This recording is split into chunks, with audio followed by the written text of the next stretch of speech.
4, 3, 2, 1.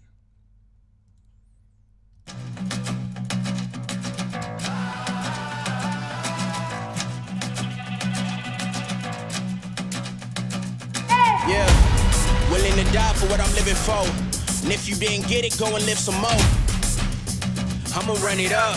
Gotta get some more, we ain't done enough. Can't fake or imitate. Short grass so no snakes get in the way. John Madden called me, I got the play.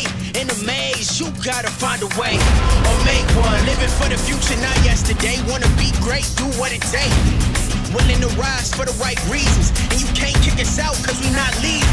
Bring all my flowers while I'm still breathing. Made a promise every day gon' be my season. Wanna sleep on greatness, better keep dreaming. Hall of Fame need the name, it's for one reason.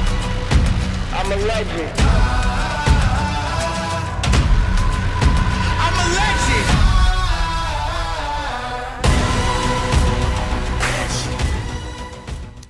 All right. Welcome, ladies and gentlemen, to the Ward Radio live stream. I am your host, Cardinellis. Today, I'm joined in the studio by none other than Brittany the Shadow, as well as via Zoom by, here he is, Brad Whitbeck. Okay, actor, comedian, Hour 2 artist. We'd like to welcome in advance. Hour 2. Yeah, I can't say it right. And once you learn like it's okay, it's a French word. It doesn't deserve to be pronounced properly. I was going to say, once you learn 2 languages, it always screws up with the third, baby. It screws up with the first and the third, you know? So nice. Anyway, yes, we've got Brad Whitbeck in the house, and we will be welcoming into the Ward Radio Wigwam Kwaku L, who's going to be jumping in here in a second. And we're going to be talking about, wait a second. I've got some. Oh, wait, babe, do you have that on? Right there. There we go. Okay, sorry. I was hearing some feedback there. I thought it was inside of the system, not outside of the system. Okay. If there's any question that we're doing this live, there is your answer right there. Can we just do a 30-second countdown again? I am not here yet. Exactly. So anyway, we're going to welcome Kwaku into the Ward Radio Wigwam here in a second, and we will be talking about, I can't believe that we're actually, hey. It's not mine. It's off. Is that on your laptop, Brad? I don't think so. Is your phone on? No. That is the weirdest thing. Huh. There's a ghost. Are you hearing a ghost in the system where it seems to just come back? Okay. You know that I'm not hearing any ghosts. Okay, sorry, that might just be some kind of feedback loop here. Anyway, I can't believe maybe it was my laptop. It might have been my computer. That was it. Okay. But really quietly. That's funny. So I'm not crazy. I just got really good ears. I'm telling you, I'm a sound guy. So anyway, today we're talking about this. Like, I can't believe some of the things we're talking about, but today we are debunking actual Nazis trying to quote the Book of Mormon. Specifically, we're going to be referencing this article here that has come out and analyzing this. In a nutshell, I'm friends with Kwaku L. Okay, and I love Kwaku. He's my friend. Beloved Kwaku, we've been friends for half a decade now. And he calls me up sometimes saying, bro, you got to see this thing. It's crazy. Big news. And, you know, he's a guy that's been to the end of the internet and come back with treasures. And so sometimes I don't know if he's being hyperbolic or not, you know, and so I start ingesting this information. And when he says, sound all the alarms, there's Nazis quoting the Book of Mormon and trying to use the Book of Mormon. I'm thinking like, oh, come on, man. Like there's no way that can be true until he says, look up Jared Taylor, who runs a book called a magazine called The American Renaissance. And he says he's literally quoting the Book of Mormon and trying to, I think he's actually beta testing. I literally think that with the fall of the empire of woke, there's actually a power vacuum right now. And so just like with a lot of the most toxic aspects of the polygamy denial movement, trying to grab market share of Mormon youth and young men, especially in the wake of many hurt families and a lot of problems with the vax that was created. I think with the fall of the power structure and the influence of woke, there's a giant market share for good ideas and unfortunately very bad ones. And the feeling I got from this actually is that he's not trying to quote the Book of Mormon. He's trying to beta test his ability to make inroads into the Mormon community. So I think that's a fascinating theory. I am so impressed by this guy's ability to try to twist the words of a book that begins with written by like remnants of the Jews and try to turn this into something Nazi, right? Like, okay, like I guess you're gonna be super creative with this one, right? Like these are remnants of the house of Israel, bro. Like this doesn't necessarily align well with your belief system. So just so our audience, I don't think he's read it. Yes. I'm just going to guess. Exactly. So just so our audience knows exactly what it is we're talking about here. Okay. American Renaissance. We'll show you the Wikipedia article and we'll give the credentials of Jared Taylor. But he's an open, from everything I've studied. I had not heard of this guy until Kwaku told me about him. But, you know, Wikipedia, which I know is a mixed bag, just straight up calls him a white supremacist. There's all these other euphemisms that other people referencing him use, like ethno-nationalist and all this other stuff. But at the end of the day, this is the opening. What's an ethno-nationalist? Yes. Like the PC version of a white supremacist? Like, come on. Yes, exactly. Okay, and what's his, I might have missed this. I don't know who this guy is. What's his relation to our church? Nothing, but he did write that basically the Book of Mormon is the most racially accurate holy book ever written, and then writes an entire diatribe of how basically every perversion of white and delightsome, the Book of Mormon, markings, tribal themes in the Book of Mormon basically says that his preferred ethno group is better over the others. So we're actually going to analyze this. We're going to go into depth. We're obviously going to dismantle all of the arguments and so on and so forth. And do you think he's like serious, or do you think he's like trolling, trying to make the Book of Mormon look bad? Okay. You know what I'm saying? That's a very valid question. I do not get the idea that this guy's an anti-Mormon. I get the idea that he's an ethnocentrist. And he's trying to gain ground for his ideology, and he's seeing where he can do it, so on and so forth. So we're going to go over this whole entire thing. Now, first, actually, here's a good intro. When you look up just Jared Taylor and you just Google him, okay, his name is, this is just literally what Wikipedia says. Okay. Now, again, like Jared Taylor, that's a very, yes. you know, okay, but sounds almost like a fake name. You know what I mean? Yeah. Well, this is what Wikipedia says about him. Samuel Jared Taylor is an American white supremacist and editor of American Renaissance, an online magazine espousing such opinions, which was founded by Taylor in 1990. He is also the president of American Renaissance's parent organization, New Century Foundation, which through many books has been published. He's a former member of a Virginia-based white nationalist think tank called National Policy Institute, and he was a board member of the Council of Conservative Citizens, whatever. But basically, many of his affiliated organizations are accused of promoting racist ideologies by civil rights groups, news media, and academics studying racism in the United States. Now, a lot of us know on this channel, I don't like the use of the other N-word that rhymes with Yahtzee, all right, because I think it's wildly overused to represent anybody that doesn't think, that thinks to the right of Alexandria Ocasio-Cortez, because it devalues the ones that actually do. And looks like we found one.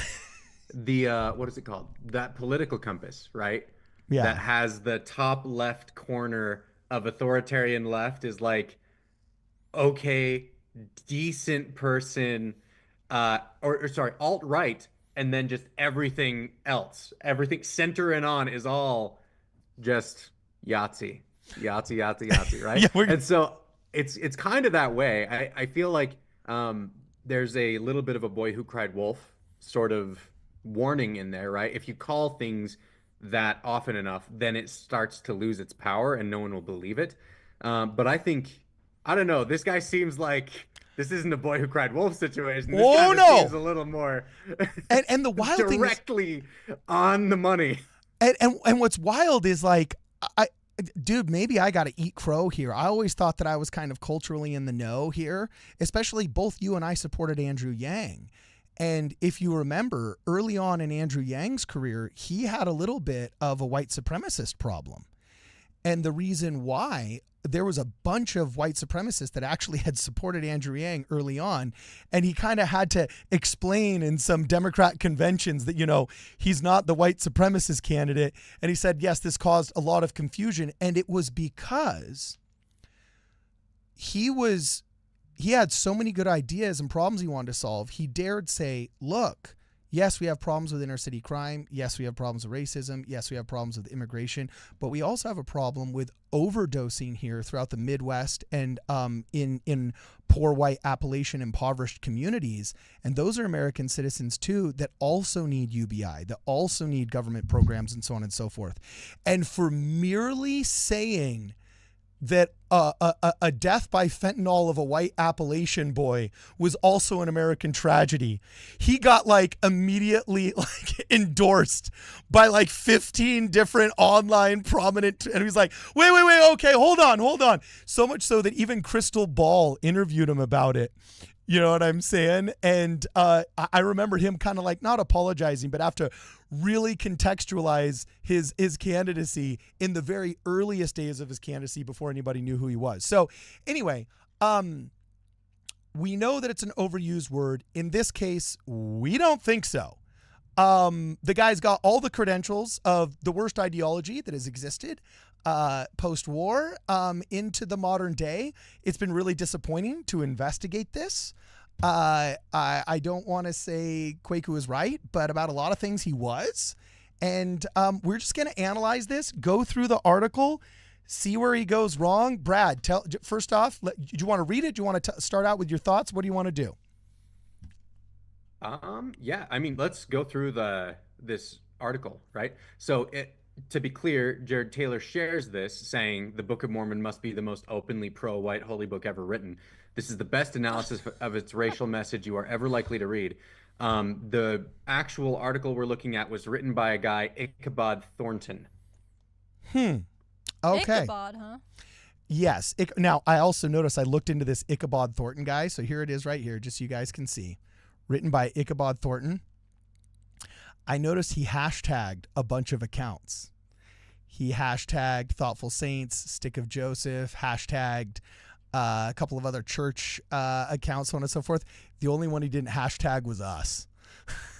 And so I was like, oh, you know what I'm saying? When you're trying to spread the word, you reach out to everybody else but us. So I kind of take that as a little bit of a badge of honor. You know what I'm saying? That feels good. He knew that one was this guy's list. Yeah, he knew that one was dead on arrival, right? You know what I'm saying? So why don't you read this, and then we'll just start going over this, because really, I think in our lifetime we've always seen people exit the church to the left and have bad ideologies on the left, disassociate them from God, disassociate them from their fellow children of God, and disrupt family formation and existing family relationships, which is an absolute tragedy. However, with the fall of neoconservatism and also neoliberalism over the past 20 or 30 years, which has been the predominant thought structure in American society, I think there's a power vacuum of thought leadership. And in that power vacuum, when people are looking for leaders, it's very easy for those with bad ideas to start coming in. And this is the first time in my life where I've actually noticed an exit to the right. Connor Boyack predicted it on Greg Mattson's show. I've been saying I've noticed it with a lot of these fringe groups and pneumo movements. They're traditionally very conservative, not very liberal. And so that's not to besmirch any individual person or any individual pneumo movement, because there's plenty of people that have sincerely held religious beliefs in there that are plenty fine within the Overton window, right? But as a whole, we're noticing for the first time a widespread exit to the right. And if that somehow is misinterpreted as a signal for a chance to grab up market share by these people with really bad ideas, we definitely want to nip that in the bud before it starts, right? Mm-hmm. So anyway, let's just go over this. Brad, take it away, man. Okay, so we've got this Race in Mormon Theology Part 1. This guy is going through and he's making some pretty faulty assumptions about the Book of Mormon right off the bat, right? If we skip down through the article a little bit, he has a short intro to the LDS religion, some of the famous people who are part of it, like Mitt Romney, Brandon Flowers. And then he goes on to talk about, as a young boy, I read the holy books of many religions. Some lightly touch on race, or at least infer its significance or origin, but I haven't read a holy text that is as explicit or as balanced on race as the Book of Mormon. I'll give many examples, but first, it's important to understand the context of the book, its story, and its alleged origin, right? Wow. And Okay.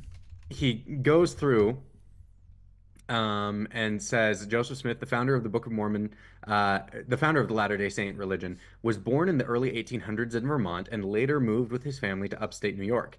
As a young man, Smith claimed to have received divine manifestations from God as well as visits from angels. One such manifestation was from an angel who visited one night in the autumn of 1823. This angel said he was once a mortal man who had lived on the American continent. He claimed to belong to a people who were not the American Indians, but had lived alongside them.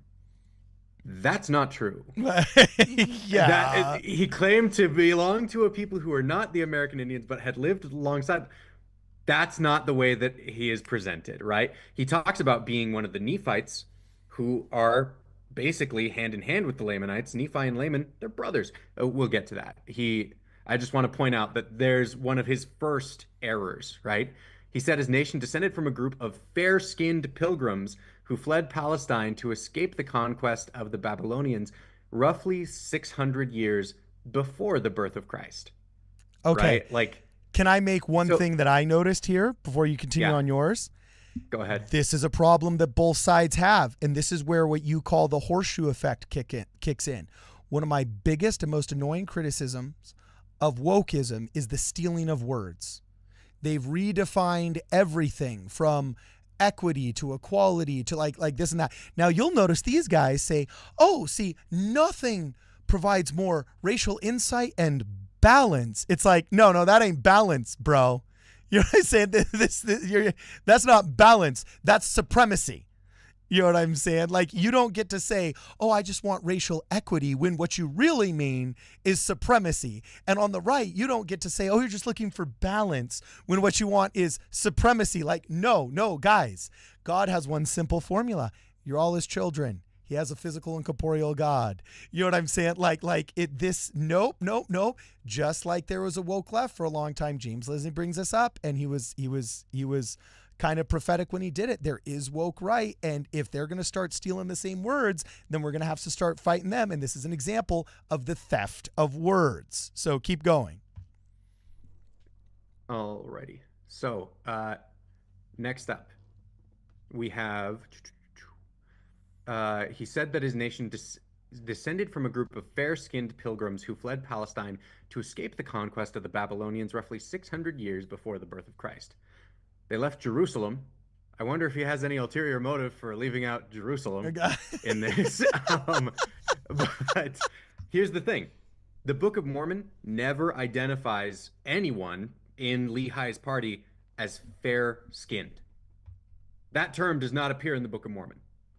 There have been people putting their interpretation of phrases like white and delightsome onto it, but guess what?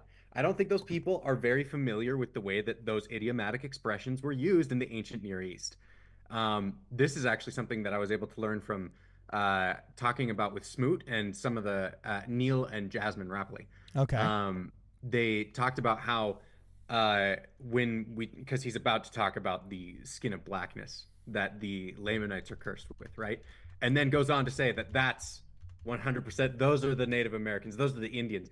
That's not what the Book of Mormon says. There's a whole lot more back and forth between what happens with the Lamanites and the Nephites along the way. There's intermixing of Nephites who totally apostatize and go and join the Lamanites and become more wicked than the Lamanites multiple times, right? But back to Smoot and what the Rappleys have said is in the ancient Near Eastern context, you get things like a skin of blackness as a common idiom that just means like bad people, right? And so it's not being racialized in the way that some of these people are doing. This is a presentist argument to project a race idea, a racial idea onto this the way that this guy is doing. Yes, there's other biblical, there's everything from the Psalms to the Old Testament, to the words of Solomon and so on and so forth, where he says, for a heart of blackness has come upon me, a skin of blackness, that has meant everything from being depressed and sad about the outcome of something to being like literally down in the dumps and generally not rejected, but taken away from the presence of God. It's an idiomatic expression that doesn't mean a bunch of 1960s urban youth, you know what I'm saying? Like Joseph Smith in the 1830s wasn't sitting there thinking like, how do I besmirch, I don't know, hip hop in the 90s? That's not what he was trying to do. Okay, these were idiomatic expressions that, by the way, haven't just been abused by people that want to take the Book of Mormon. Like, don't forget, Mormonism's racial problems between basically Brigham Young all the way up to getting rid of the priesthood ban in 1978 were due to an adoption of the Protestant curse of Cain bastardization of Old Testament scripture. The curse of Cain was actually a curse meant to identify him and keep him alive so people wouldn't kill him, all right? And then other people who tried to superimpose the scientific racism of Blumenbach, okay, who was the first to suggest that, all these actual monikers we unfortunately still use today, like, yellow, white, red, and so on and so forth. He was the first to popularize that, and then also to insinuate that people of different races were higher or lesser in everything from ability to achieve IQ to all kinds of different anthropomorphic criteria, right? And so we didn't get our racial problems until we adopted them from Protestants, and Protestants were baptizing their Bible long before the Book of Mormon even existed. So the co-option of scripture, especially ancient scripture, in order to try and justify modern racism has kind of been like, you said it very well the other day when we talked on the phone and we first saw this. It's like a zombie that keeps trying to resurrect itself. You know what I'm saying? And you're just like, no, you got to stay down another 20 years until another generation puts you down again. So anyway, keep going. So I'm just going to skip ahead to where this guy says, so not long after these fair-skinned people arrived in America, once again, the book never says fair-skinned. In fact, Lehi finds his own ancestry in the brass plates, seeing that he is a descendant of Manasseh, one of the children of Joseph of Egypt. These are very much Israelite people, right? So I think he's got some deep misunderstandings here. They were split by God into two racial groups, with one becoming dark-skinned and the ancestors of the American Indians. The white people were in a chronic conflict with the ancestors of the American Indians. No. Both of these groups, we believe, are among the ancestors of the American Indians. Now, most of the Book of Mormon is about the 1,000 years of strife between these two groups. Eventually, the Indians exterminated the whites, is his conclusion. Here's the deal. We're dealing with something interesting with the mark that is placed upon the people, right? I don't know if anyone has a definitive answer for what that actually was. I've seen compelling arguments made that it was a tribal sort of tattoo, that it could have been clothing, that it could have been any number of things besides just a mark in people's skin. We just don't know, because in the book of Nephi, it says that they were given a skin of darkness. But in the book of Alma, it talks about how they were given a mark of darkness, in the same context where it's talking about the people of the Amalekites, who gave themselves a mark of red in their foreheads. which sounds like a painted mark, like, or a tattooed mark that they put on themselves. And it directly compares that to whatever mark the Lamanites were given, right? And so it's kind of confusing. We don't know exactly what this means. I think to dive in on this being like, oh, this is 100% about race is incredibly speculative and kind of just comes from this dude's own agenda. Yeah, and I also really disagree with the very separatist, I guess you want to say, classification of the quote racial history of the Book of Mormon. If Lehi's family did anything, it was rapid integration. First, even upon leaving the city of Jerusalem, they went back, and they went back what?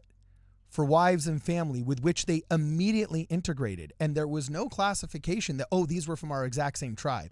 So first off, there was intertribal, most likely, mixing, I guess you want to say, if that's the word, even before leaving the New World with, Ishmael's daughters and so on and so forth. And then upon getting to the New World, there was what? I think people have done counts and said there was probably around 27 to 29 people that would have been part of Lehi's group that made it to the New World.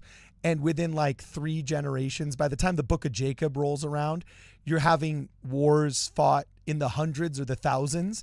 And with a 9-month gestation period to have children, even if a woman were to be perpetually pregnant, that would mean that they could not have done this alone and by themselves. They had to have integrated with other people groups, which also happened before any kind of splits, before any and by the time, in what book does he say there was no manner of ites amongst them, and I'm going to classify the ites as those that are for the people of God and not against the people of God? Like, pretty quickly in the Book of Mormon, you start having the division of Lamanites and Nephites no longer being anything even remotely genetic, but all completely spiritual and ideological. So when there was that... So even in as early as the Book of Jacob, we have Jacob, who is the brother of Nephi. Like, this isn't even past a generation. Jacob says, for convenience, I'm going to refer to my people as the Nephites, and anyone who were against the children of Nephi as Lamanites. Now, this could refer to just the tribes that came with them, right? The Nephites, Jacobites, Josephites, Lamanites, Lemuelites, Ishmaelites, and Zoramites. Or it could refer to literally anyone else that they had run into in the Promised Land. So again, ambiguity there. Don't know exactly what that looks like, but I think Cardin's brought up some really compelling points that it doesn't seem like the people of Lehi's group appeared here to an entirely unpopulated Americas. I've seen people make that argument, but I don't find it compelling. Yeah, it doesn't support the archaeological record. It doesn't really even support the literary record of the Book of Mormon, because nowhere do they say, oh, we reached the awesome empty canvas of the Promised Land and began painting beautifully our civilization upon it. No, it becomes pretty apparent pretty quickly that they were dealing with other people basically right off the bat. I mean, you would need to, which is what I think Ichabod Thornton is doing, read that in upon the text because you wanted to see it there. Do you get what I'm saying? Like, it looks like he's twisting Moroni's or Mormon's lament over his people, saying, "Oh ye fair ones." He's interpreting that as "Oh ye fair-skinned ones," right? Yeah. And no, it doesn't seem like the text is using it that way. It seems like his mourning is for the beauty of his people's belief in God having gone rotten to its core. And yeah, I think he's completely missing the message of the Book of Mormon here. Yeah.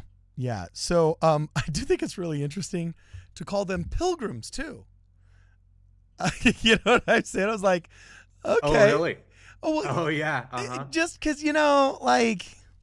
You think of like the Quaker oatmeal guy. Yeah. You know, and maybe that's actually a failing of North American culture, that when you hear the word pilgrim, that we automatically think of the Quaker pilgrims that, founded America. and Western Europeans. And when we think of refugees, we maybe think of Syrians, just because that's the way our educational system brought us up, and that's the way the news has been recently. And that might be just, a failing of the vast majority of people's understandings of the word. But pilgrims, yeah, that's like one way of putting it. And then also I noticed how he said, Nephi saw that his people would not survive. Many years later, another white people would inherit the land. A European would set out upon the waters, find this continent, and others would follow. It said amongst the Gentiles, which, under most broad interpretations could mean anybody that's not Jewish. You know what I'm saying? It's like amongst the Gentiles, yes, he would set out upon the face of the many waters, as the Book of Mormon says. It didn't say strictly a European. But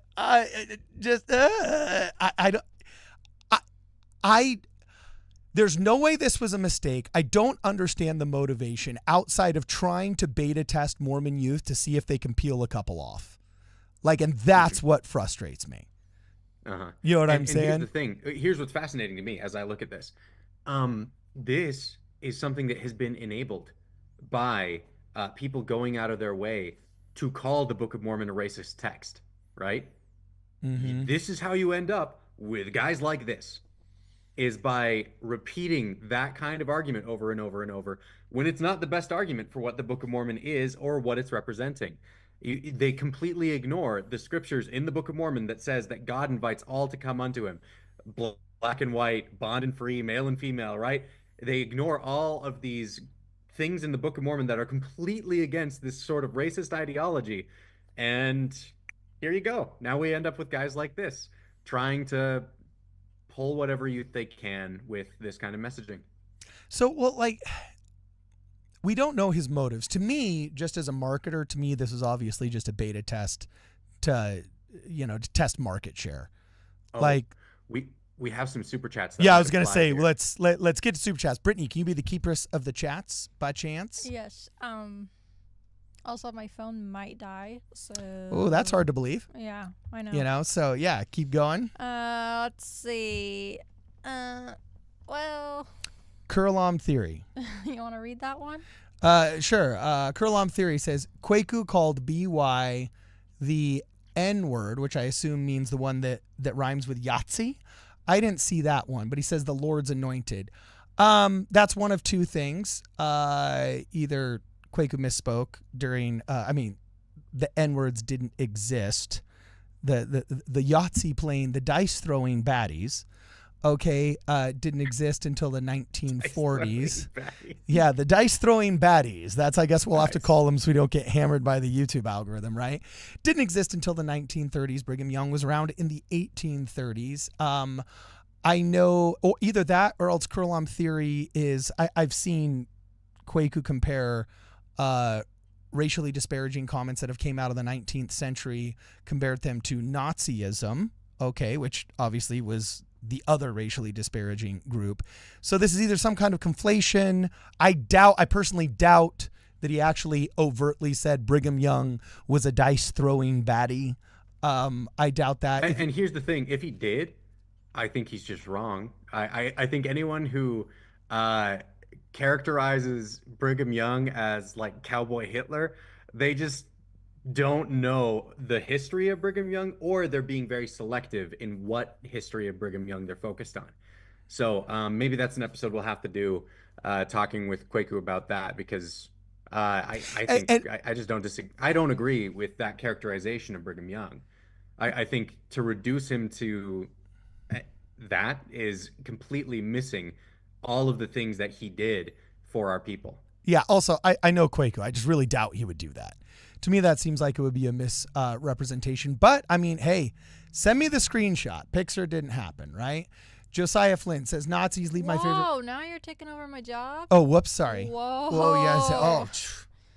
Well, in the wake of... I was going to say, don't make me backtrack on my feminism. Yeah, views, dude. I just, maybe Jared Halverson was right. Maybe I just need to take a back seat and listen and learn. Okay, keep going. That was crazy. Okay, Josiah Flynn. what'd you say? Dice throwing baddies. Leave my favorite book alone or ride the helicopter. I think it's a helicopter. I don't know what that means, but I haven't heard that phrase. yeah, I never heard that one before. But it's a cool emoji. Yeah. Okay. All right. Fidget the Crazy says. Sorry, I just had a root beer. I'm like really burpy. Hey, there's people who try to logic that casting a Jewish woman to play a Jewish woman, Mary, mother of Jesus, is anti-Semitism. The Jews are anti-Semitic somehow. Don't ask me how. It just is. Yeah, unfortunately, a lot of people have really just started saying a lot of weird things that make no sense. Mm-hmm. Crazy time we're living Brad, in. what were you saying? Oh no, I'm just agreeing. I think this is the kind of stuff that feels like a reaction to some of the crying wolf that we've seen before. Mm-hmm. That crying wolf of calling everybody dice throwing villain ends up making it so that when those real dice throwing villains come in, they're able to sneak in among the people and they're able to get more purchase than I think they would have otherwise. Yeah. But yeah. All this dice talk, I kind of want to watch like Casino Royale now. Yeah, dude, for real. Okay. Andrew Lee gifted 5 Ward Radio memberships. Wow. Anyone want to welcome to the Wigwam? Yes, Andrew Lee. Thank you very much. He has gifted 5.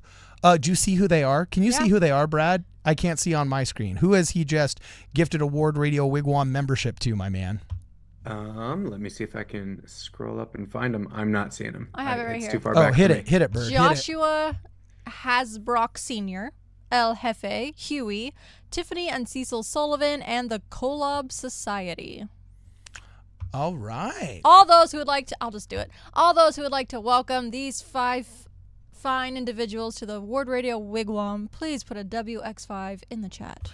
WX5. Awesome. Okay, so Next one. Ready? Yep. Fidget the Crazy says, his first mistake was assuming that the Nephites and Lamanites were racially white. They didn't come from Europe, last I checked. Yep. Yeah. Um, Good. We're all on these guys. Are these guys under the impression that like the pre-Babylonian scattering Jews were white or something? Like I don't understand this. I don't get where they're coming from with this. And by like what definition? Because it's like Noah Noah European. Like what? The biblical definition? Because according to the Bible, Noah had his 3 sons. One went northeast, one went northwest, one went south, right? And who was Noah other than the Old Testament people of God? You could make the argument we all descended from the ultimate second Adam, the ultimate Jew before Jesus, the awesome, the super Jew, like what? And the other thing too is these people, they make no sense because, man, you want to throw a hand grenade into one of these forums. Just say, hey, glad to be here, guys. I think I'm better than everybody else because I'm white. I'm Irish. Can I join your club? Wait to see what the ethnocentrists say about the Irish. Say you're Italian. See what they say about the Italians. See what they say about my heritage, the Slavs, the Poles. Like, you get them fighting, and nobody's white enough for the white supremacists. You know what I'm saying? It's like, it's chaos. It just devolves into logical chaos, similar to how anti-racism devolves into logical chaos, where you start getting people in the name of Ibram X. Kendi and anti-racism having segregated dorms in Ivy League campuses in the name of fighting Jim Crow. Like, I don't know. It makes no sense. It boggles the mind. And it's really, really frustrating that something so self-evidently bad is not seen from a mile away, right? So keep going, Brittany. Okay, this one's funny. Adam Johnson says, let's prep for general conference. Ward Radio. Let's talk about a dice-throwing baddie misinterpreting the Book of Mormon. Close enough. Yeah, he's like me. Close enough. I like that one. Nice. That's funny. Well, didn't you say, Brad, that the church has actually made some statements about things like this? So, dude, recently the church just updated their gospel topics essay for race and the Church of Jesus Christ of Latter-day Saints. Let me Well, Interesting. in the throw that in last the general Discord for you. conference, wasn't there like an anti-racist talk? Well, Russell M. Nelson had one, I Yeah. think, 2 conferences ago. Was it 2 conferences ago? Yeah. And I don't know if I'd characterize it as anti-racist, Oh, but fine. saying Fine, racism fine. is wrong, right? Yeah. I'm a girl. You have to So- agree with everything I say. Sorry. Oh, you're right. I'm sorry. Okay. Please forgive me, Brittany, and just mean, tell me I'm- everything I have to believe and think. Thank you. in I'm a order- woman. You're Canadian. Like, this should go very easy. Okay. Thank you for correcting me, Brittany. I really appreciate it. So, here, let's just test this ethnocentrist's idea against the most recent race in the Church of Jesus Christ of Latter-day Saints. If you want to pull this up, Cardin, I put the link in the Discord. Let's just read a little bit of that really fast. Okay. And compare it to what we just read out of this guy's paper. Okay. Are you reading it or am I reading it? Either way. No, you read it. If you got it pulled up, just read Okay, it. so overview here. Race is a concept that categorizes people based on the color of their skin or other physical features. Unfortunately, race is often used to justify mistreatment or to suggest that one group is better than another. The Church of Jesus Christ of Latter-day Saints teaches that everyone is an equal child of God regardless of race, ethnicity, background, skin color, or nationality. The Book of Mormon teaches that all are alike unto God. God loves his children, all his children. We are equal in his eyes, and he recognizes our divine potential to progress and become like him. He wants each of us to return to live with him and receive eternal life. Our differences bring beautiful variety to our lives. While we may judge one another based on outward appearance, the Lord looketh on the heart. Racism has been a challenge throughout history across many cultures. Latter-day Saints are not immune from the tendency towards racist attitudes and actions. President Russell M. Nelson taught, "The Creator of us all calls on each of us to abandon attitudes of prejudice against any group of God's children. Any of us who has prejudice toward another race needs to repent." So let's just compare that to the interpretation of the Book of Mormon we were just set up with. But the Pilgrims that refuse to associate with the locals, and ended up being destroyed by them. It's like, man, that's like literally every single racial trope, like all mixed into one. Not even just like, trying to validate one. You know what I'm saying? They tried to throw every single one in there. And it was like, wow, okay. This was interesting. So interesting, it's almost comical. But we got a couple of other super chats. Also, somebody linked to me what Kwaku said, and I think it's worth putting up on the screen here because I don't think this is fair. Okay, yes, Kwaku sometimes can be a little polemic. Okay, but here's what he literally said. He said the Utah Nazi movement, DezNat, is riding upon Brigham Young's coattails to push a cultural purge in the LDS Church. Okay, I think that's hyperbolic. Nobody's purging anybody. Okay, people would say that on the left years ago, that like, oh, the right wants a theocracy. And look, the Baptists are never going to bow to a Catholic. The Protestants aren't going to bow to an Orthodox person. Do you see any Presbyterians? Like, they wouldn't even vote for Mitt Romney, a presidential candidate in a democratically elected Republican country, let alone submit to a theocracy. Look, there's going to be no theocratic purge on the right. Or on the left. Look at woke. Woke didn't destroy our nation. It destroyed human relationships, disrupted families, and destroyed a lot of friendships, which I think is a tragedy as well. But there was no purge. It got pretty bad there. COVID was horrible. But at the end of the day, this wasn't what my ancestors, what my great uncle died in a labor camp. He was a Slav that was purged by the Nazis. And then he was liberated by the Russians, who also hate the other Slavs, and liberated into a labor camp in Siberia where he was literally worked to death with 3 or 4 of my other great aunts and uncles that I never got to meet because of Nazis and communists. So F these people on every level, okay? At the same time, we can't diminish the power of the word associated with these people by making references to things that people did not say, Kwaku amongst them. He said the Utah Nazi movement, DezNat, is riding upon Brigham Young coattails to put a cultural purge in the church. Okay, I don't think there's going to be a cultural purge, but, a cultural purge in the LDS church. Okay, I see where Kwaku's going there. That's a little bit different than saying a physical purge. But he says their targets are POC, immigrants, LGBTQ people, mixed race couples, and members with disabilities. This cannot be downplayed or overstated, all right?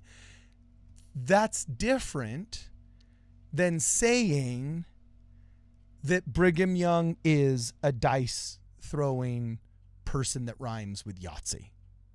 Okay? Like we have to listen to what people are saying if we're ever going to have a conversation about this. And Kwaku's trying to sound the alarm of what he feels is a cultural purge. Okay, let's talk about whether that's overstated or not. But let's not try and straw man what he says into being something that he didn't say. But does that make sense? Okay. Yeah, but I mean, he could have also meant it that way, right? I think, again, we'll probably have to do an episode with Kwaku about this and figure it out.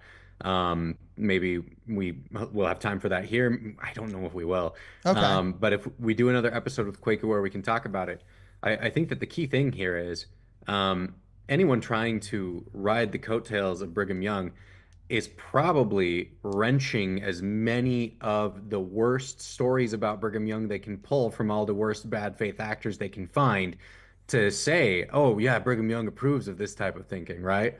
Like that's, I think, the kind of thing that's going to happen. That's what leads to what Kwaku's talking about.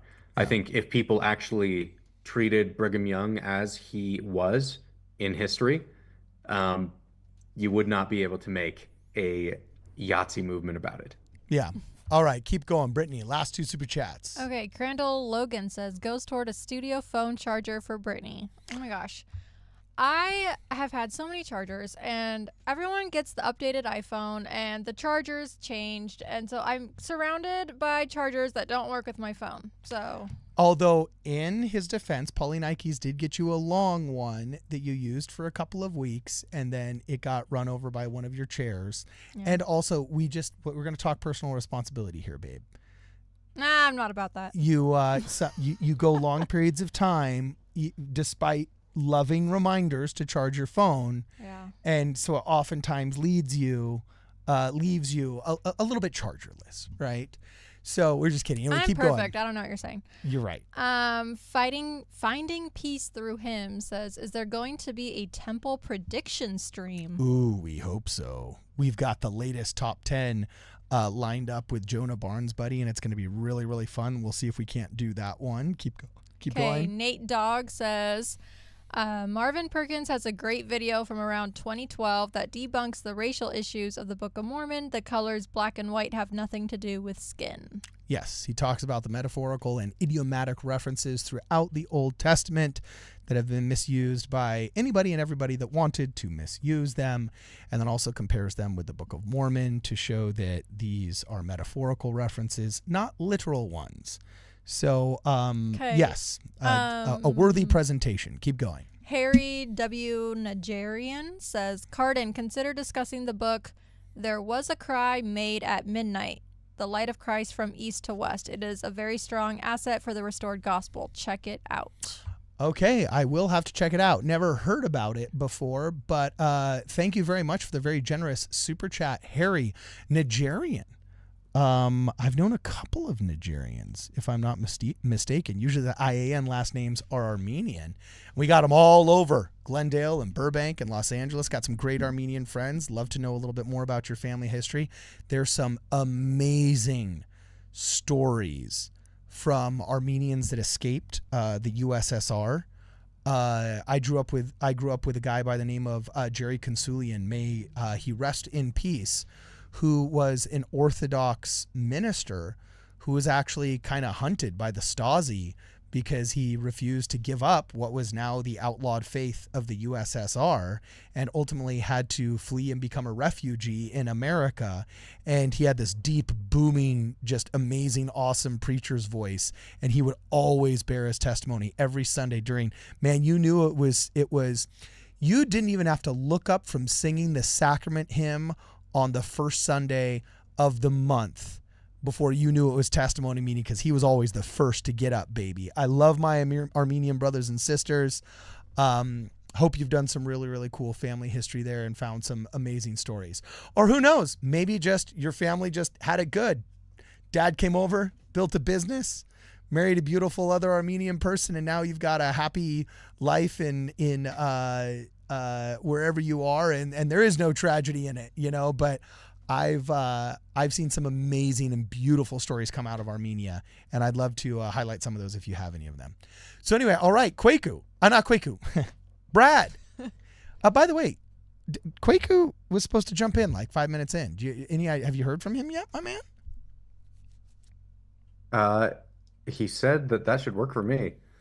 Yeah, he said that works great, and that was okay. 8:30, so about a half hour ago. Ah, weird. Okay, hey, you know what I'm saying? We'll just wait here, and I'll make sure and see if he wants to jump in on the Zoom. So anyway, keep going. What we were talking about before the show, how you said like you jumped in on X trying to defend or trying to dissect Well, this. I want to save that for when Kwaku's on. So let's go over a little bit of what the church just put out. If you go back to that link and you click to what does the Book of Mormon mean when it says Lamanites would be cursed and would be given a skin of blackness? Okay, did you put that in the Discord? So the link is to the same place that we were at before. And then it has a big set of links right in there. Okay, got it. Now I've got it up. I'm sorry, I was in the wrong Discord, my man. No, so you're good. Okay, here we go. This is from literally today's website on the Church of Jesus Christ of Latter-day Saints. We're at churchofjesuschrist.org. Race and the Church of Christ. The Church of Jesus Christ of Latter-day Saints. Great. Where do we go here? Here's the overview. Here's a bunch of links on children of God, charity, so on and so forth. Where do you want me to go, my man? Okay, so do the link on what does the Book of Mormon mean when it says Lamanites would be cursed with and would be given a skin of blackness. Okay, cool. So what does it mean? Let me see. Where is this? What does it mean? Man, there's a ton of articles here. Holy smoke. Okay, I just found it. What does it mean when the Book of Mormon? What does the Book of Mormon mean when it says Lamanites would be cursed and would be given a skin of blackness? Okay, keep going, my man. So in the prophet Nephi's day, the curse of the Lamanites was that they were cut off from the Lord's presence because of their iniquity. This meant the Spirit of the Lord was withdrawn from their lives. When Lamanites later embraced the gospel of Jesus Christ, the curse of God did no more follow them. The Book of Mormon states that a skin of blackness came upon the Lamanites after the Nephites separated from them. The nature and appearance of this mark are not fully understood. This is part of what we were talking about earlier, right? Yeah. The mark initially distinguished the Lamanites from the Nephites. Later, as both the Nephites and Lamanites went through periods of wickedness and righteousness, the mark became irrelevant. This is the part that always gets left out by people trying to make this argument about the Book of Mormon. They forget the nuance between when the Lamanites are more righteous than the Nephites and all of that near the end. The Book of Mormon teachings about the mark once associated with the Lamanites do not pertain to individuals of Lamanite descent today, nor to any other people. Neither the curse nor the mark mentioned in the Book of Mormon are in any way related to the past priesthood and temple restriction. That's another thing that gets conflated all the time. People get very confused and think that this mark is what was related to the temple restriction, and it's not connected at all. Okay.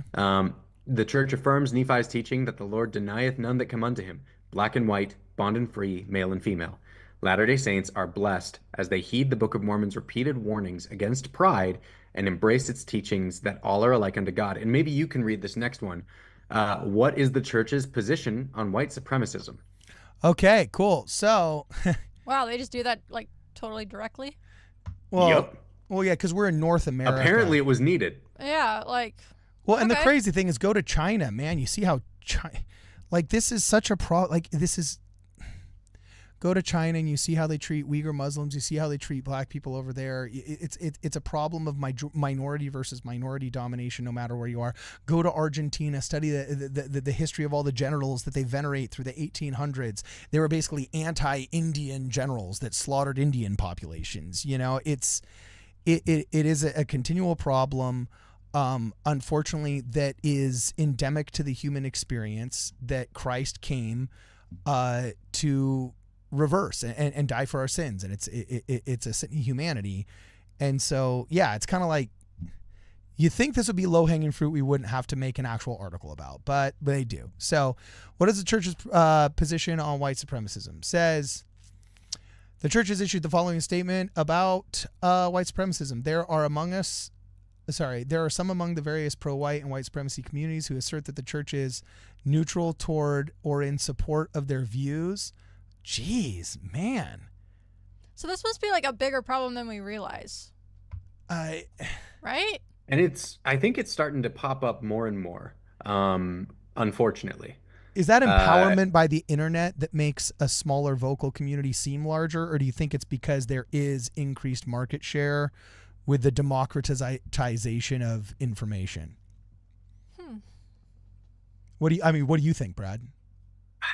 To me, it's part that, but it's also, it's the pendulum swinging back, right? We've had such crazy, like the woke situation that we were in from like maybe 2013 on, like things got so crazy that now as the pendulum swings back, it's going to go further right. This is where we were talking about some of the woke right things that we're going to be seeing cropping up.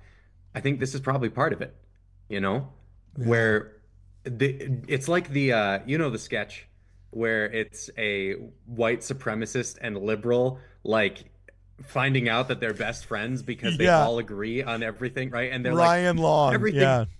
Yeah, exactly. They start talking about how everything needs to be seen through a lens of race, right? I think that's part of what's happening here, is we've had that become something that had such a stranglehold on our media for a while that now that that's going out, we're ending up with the opposite coming into effect. And I think it's important that members of the church stand resilient against it. Yeah. So I just thought like white supremacists, they were like, there was maybe 5 of them like camping out in Coeur d'Alene, Idaho. Like that's my extent of knowledge of them. Well, dude, I got to tell you, this is where the stats come in and my mind was blown. So Jared Taylor, like I'll just put this up on your screen so everybody can see. Jared Taylor, right? I mean, I guess he's not Richard Spencer in the sense of like, I've heard of Richard Spencer. I grew up in the 90s. I've heard of David Duke, right? And we have some people in the comments saying that Jared Taylor is not a Nazi, but that I guess they said he's a race literalist. Is that what they said? I'm trying to see exactly. He's a race realist? I don't know. Okay. It feels uncomfortably close to some of these things that I am seeing. Tomato. Yeah, like I what's the distinction? If anyone wants to explain that in the chat, go for it. But this kind of seems pretty similar to me. Yeah, now the Southern Poverty Law Center does register him as a dice-throwing baddie. Now, the Southern Poverty Law Center has ruined a lot of people's lives by saying people that didn't want to pay for the A-word aspect of Obamacare were also bad. So, I mean, if any one of these classifications,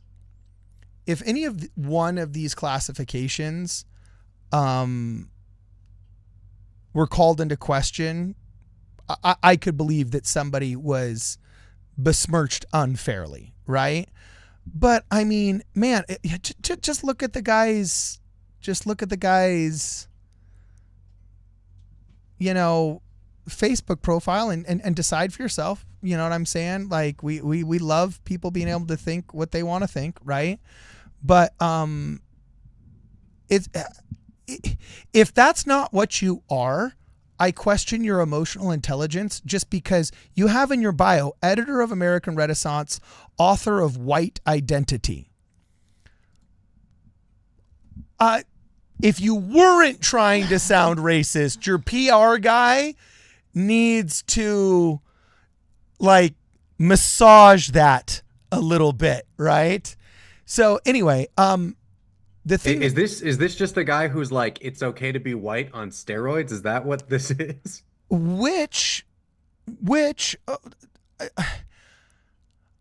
Another person in our comments is saying that if you look up race realist, you just get the wiki for scientific racism, which is basically people who think that certain races are genetically inferior based on arbitrary status quos. Well, I was going to say that the only problem that is then you start getting into, I was going to say there's an argument that people try and make out there by saying, oh, look, science has shown that X, Y, or Z people are the smartest. And they always point to Ashkenazi Jews, right? And that, oh, well, guess who ends up being on the lowest on the IQ markings? When in reality, just because some people test certain on an arbitrary intelligence quotient that didn't exist until the past 100 years, I'm not about to think that they are incapable or lesser. You know what I'm saying? Like, I don't necessarily buy that. And you start getting into a very pernicious, like dystopian beyond race analysis of everybody by intelligence quotient, which is like a Galaga, almost like worse than racism, intelligence quotientism, where the people that design the test get to fake that there's some kind of merit-based system by which they choose the value of one soul over another. And it's like, I don't know. It's like racism on steroids. I don't even know how to describe it, right? So anyway, keep going. Hold on, can I see this one super chat? Yeah. Doc says, shout out to Word Radio from the Doctor family. We are back in Washington enjoying the show with family. Aw, thanks for watching. Oh, yeah. Cool. Awesome. So anyway, keep going. Okay, so basically the gist of what I'm looking at here is we have the church seeing some of this coming down the pipeline, right? Whether or not this dude himself is just in the club with the dice rolling bad people, or he's just adjacent by being it's okay to be white on steroids, and so they are really into a lot of things he has to say, right? Like there's that possibility, I guess. I think these are pretty good ways to boil a frog into more extremism, which is what we need to be watching for as members of the Church of Jesus Christ of Latter-day Saints. We need to not be letting political ideologies overtake our commitment to the gospel of Jesus Christ, right? So that's kind of my bottom line out of this. Yeah, well said. And Fidget says, I think that they're saying what they're trying to say is there's a difference between racial color and literal color. As an example, Asians are literally white, but not considered white. Oh, well, that's I think what she's trying to do is explain. Well, like, their position, yeah. Yes, exactly. So I also realized I didn't finish what the church said. You gave me homework and I didn't finish it. Sorry. Yeah, it says there are those among various pro-white and white supremacy communities who assert that the church is neutral or in support of their views. Nothing could be further from the church. In the New Testament, Jesus said, "Thou shalt love the Lord thy God with all thy heart and with all thy soul and with all thy mind. This is the first and great commandment, and the second is like unto it, that thou shalt love thy neighbor as thyself." The Book of Mormon teaches, quote, "all are alike unto God." Supremacist attitudes are morally wrong and sinful, and we condemn them. Church members who promote or pursue a, quote, white culture or white supremacy agenda are not in harmony with the teachings of the church. So that, of course, that makes sense. That's what they got to say. But also, for me, my biggest problem is just like, you can't define white even. Like, what are you saying? Am I white? People think I'm white because of what they look at. Never mind. Well, I'm Polish, and apparently Slavs are a minority too now. Did you hear about that? Apparently in 2017 that changed. I'm a minority now too, so you owe me reparations, B. So I mean, as a Canadian, does that make me Snow White? Yeah, exactly. Something. Does that make me the fairest of them all, right? Like, so it's like, Yes, okay. Brad, yes. Well, so first off, what does that mean, racial? And by racial, what you really mean is national origin, right? Or the people group that inhabited the geographic area before the modern political boundaries were cast. Okay, well, now, but based off what? Because oftentimes what you're really saying is American, right? Okay, but what is America? We all eat hamburgers, which come from Europe, but we really dig our Italian food, and they don't think that's racially pure enough, okay? I just had chicken tikka masala last week and asked them what they think about the Indian subcontinent. And, that should be outlawed. Meanwhile, we all want to watch movies made by Jewish producers, sing songs written by Irving Berlin. You know what I'm saying? It's just like, is literally singing White Christmas, you know what I'm saying? Is that part of your white identity, the song written by a Jewish guy? As we laugh to an Adam Sandler film, and then watch an NBA that's it's like, what? No, the American experience is diversity. So anyway, Kwaku's here. He's entering the room. Here we go. Your wish is granted. You rubbed upon the lamp, my friend. The third of the Q3 is here. All right. If you can pop in here for a second. So anyway, keep going, Brad, as we let Kwaku get ready, my man.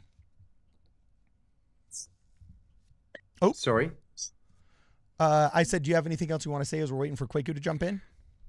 Yeah. So on that part that they talk about, when it says that thou shalt love the Lord thy God with all thy heart and with all thy soul and all thy mind, this is the first and great commandment. And the second is like unto it, thou shalt love thy neighbor as thyself. This is one of the things that I've found fascinating. It's part of my theory. I don't know if this is going to end up being correct, but the gist of how I understand it right now is that when things swing too far left, you have people forget the commandment to love God, right? They remember this love thy neighbor, right? But then they find ways to whittle it down because they forget to love God. I think on the right, you end up having people remember to love God, but there's that deeper danger of forgetting to love thy neighbor, and a lot of justifications for it that show up. So I think, honestly, the way that we can ensure we are not going down a path that we shouldn't is by trying to make sure that we're following both of those commandments, that we're focused on loving God and loving our neighbor. And if we're doing both of those things, I don't think this is going to happen. I don't think we'll go down the route of white supremacy at all. Okay, cool. Hey, Kwaku, welcome, my man. Welcome. We were waiting for you, brother. So, hey, can you guys hear me? Yeah, we can hear you. Hit us. Yeah. So, this whole thing is pretty insane. They, just the elephant in the room. I saw Brad going to war yesterday on the Elon Musk app after I made the Hobbit joke. And so, yeah, dude, I do my post-Hobbit cleanup. But, of all the insults I've put on Ward Radio in the past 4 years, Hobbit is the most tame. Well, I mean, let's do our best to not antagonize everybody. Because what is a Hobbit, right? I haven't even seen. I saw one Lord of the Rings where the goblin, he's kind of cute, and then he becomes like a little demon goblin, right? I saw that one, and they have the horseman in all black cloth.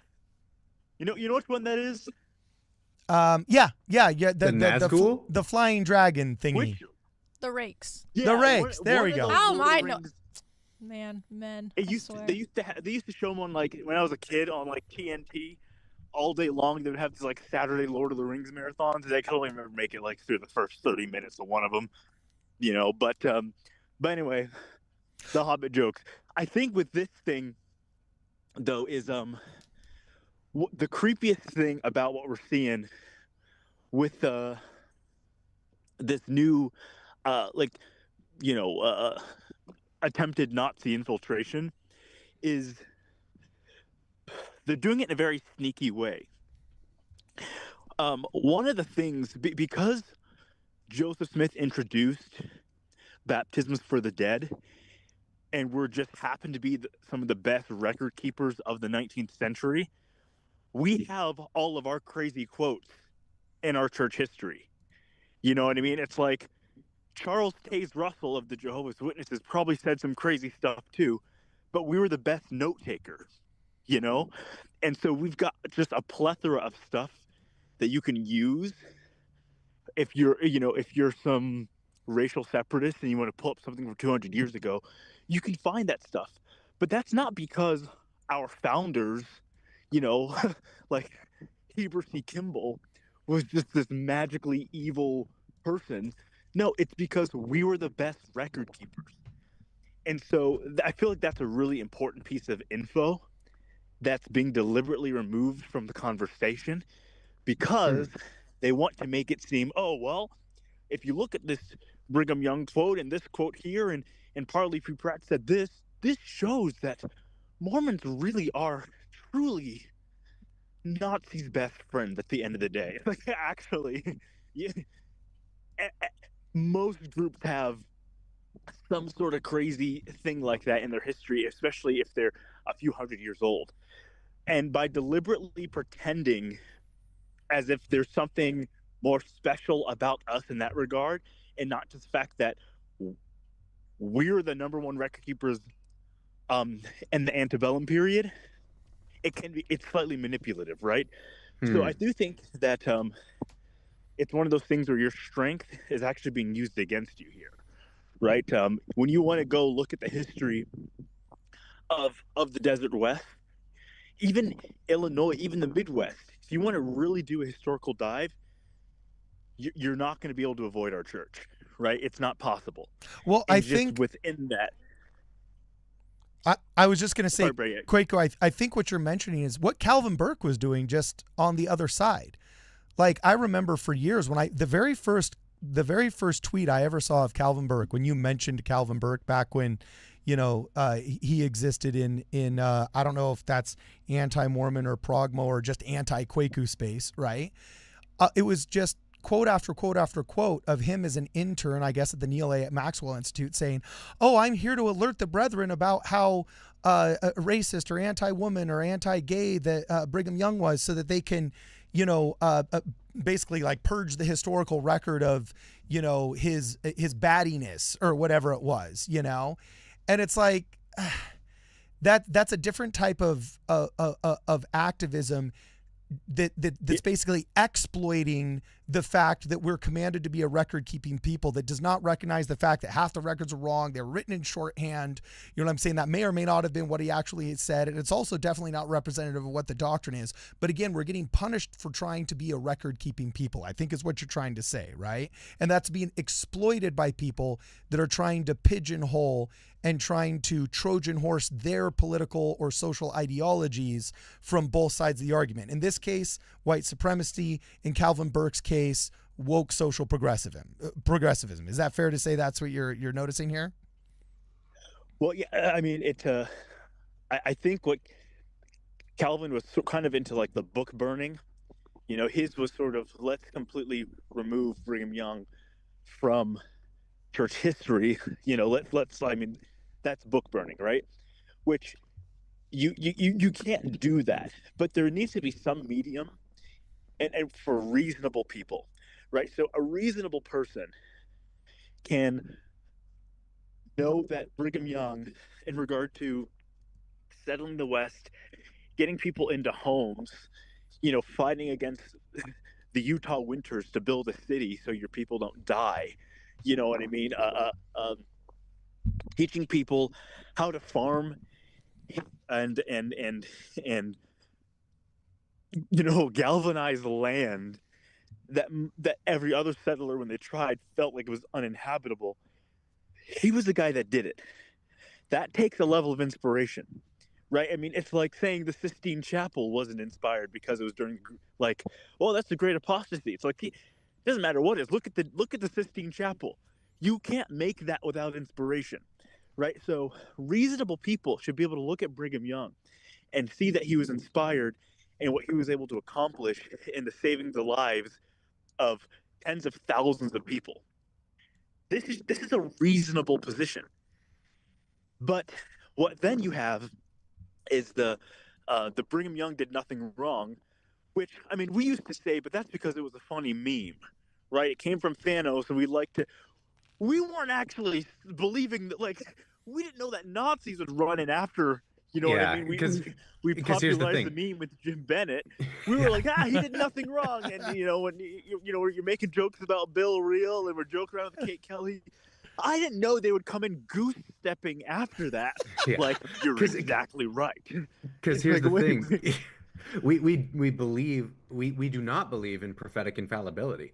We don't believe that any of our prophets have made zero mistakes, right? You can find them all throughout, whether it's Joseph Smith and the Kirtland Safety Society or Brigham Young and some of his views. Like there are things that we just don't expect this. Not even of old prophets like Moses. There are some problems with him. There's problems with Peter denying Christ. Like, come on. I think So, that it's unreasonable to want prophets to be perfect. so what we have to do now, and this is my view, is because now we have this an attempted Nazi coup in the church is well, one, they are using Brigham's quotes to further their agenda. And what's happening in the United States right now is young men, and it's an age-old story. This happens every single time in an empire. Whenever the men feel dejected and neglected from society, they get pushed into some sort of radicalism, and then it just becomes a disaster. And the radicalism always fails, but it's not worth losing a generation of people who could just be normal and having happy lives, right? So right now we're in that area. There's how many TV shows and documentaries have they put out now? Young men are being radicalized. The new Netflix show, what is it, Adolescence? Have you guys seen the trailer for that yet? No. No, but I'll look it up. Keep going. Yeah, it's all the talk right now. It's on Netflix. Yeah. There was some British kid, and he killed one of his classmates, and they made a whole show about it, and just how he was influenced by Andrew Tate and stuff, according to the trailer. I mean, I haven't watched the show yet. That's basically the headlines are saying. And so we have a bunch of young men getting radicalized. And so you have people coming in like Andrew Tate, and they're like, see, it's the women's fault. Women are why you're unhappy. And then the Jared Taylors, actually, it's the blacks and the Jewish people's fault why you're unhappy. There's always been people that can push, and whenever you do feel neglected from society and you feel completely looked over, you're easy to manipulate and you're easy to be pushed into these different groups. So right now, they're looking at the Mountain West, they're looking at Utah, Idaho, Colorado, Wyoming, Arizona, they're looking at Mormons, and they're seeing you have all these young men, and like, how can we steer you into our agenda to completely mold your mind into this into total fascism, right?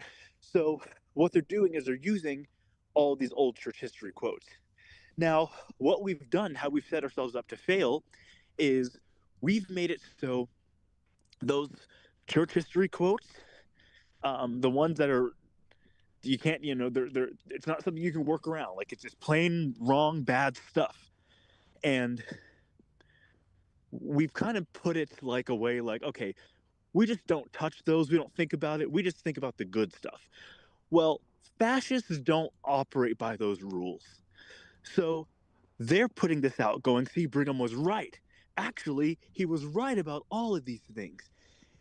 You look at the account like Gray Mountain, some of those new accounts on Twitter popping up, they're getting tens of thousands of hits per post, where they're saying, all the church leadership is totally far left, liberal, woke, George Soros agenda people. And it's because, they don't even believe what Brigham taught. Brigham was right on mixed race couples. They should be getting punished. Brigham was right on slavery. Can you really trust these black people to govern themselves? And so they're putting this stuff out there, and they're using Brigham Young to do it. So what have we done in the church? We've not touched those quotes. We haven't criticized them. We've just said, no, let's just put it over there. Maybe he didn't say it. We'll just not touch it. But then the antis run with it. Now, what do you think if you're somebody like Evan Jones or Calvin Burke or I don't know how I'm blanking on all the anti-names right now. Probably because I'm in southern Utah and it's so beautiful outside. You can't look at the Red Rock sunset and be mad. You know what I mean? Mm-hmm. So I can't think of anybody. But you take like some of those antis. The people who live, sleep, breathe, and eat anti-Mormonism are loving this. They're loving it. And they're loving it because their agenda of making Mormonism and specifically the LDS Church a beacon of hate. They want us to be like they want the public to view us as the Westboro Baptist Church, right? That's the goal for these hardcore dedicated antis. So they're loving this because they get to say, see, we told you the underbelly of Mormonism this whole time has been fascism, bigotry, and hatred. And all the Nazis are doing are quoting the early leaders. So we've, as members of the church and people who do believe in the restored gospel, have totally let this Trojan horse come in because we've been in our culture, we've decided that yes, prophets are infallible, but we've almost treat them like prophets are fallible. We treat them like they're infallible because we don't want to seem like a mean critic. We don't want to seem like a jerk by pointing out obvious things. So when it comes to, we have to take responsibility for things that were harmful, that were said at the pulpit by leaders. Obviously we don't know how much of what of it's true, but at some point it's like we could look at the Utah legislator stuff with Brigham, right? Oh, looks like we lost him there for a second. I think we lost Kwaku for a second. Bummer.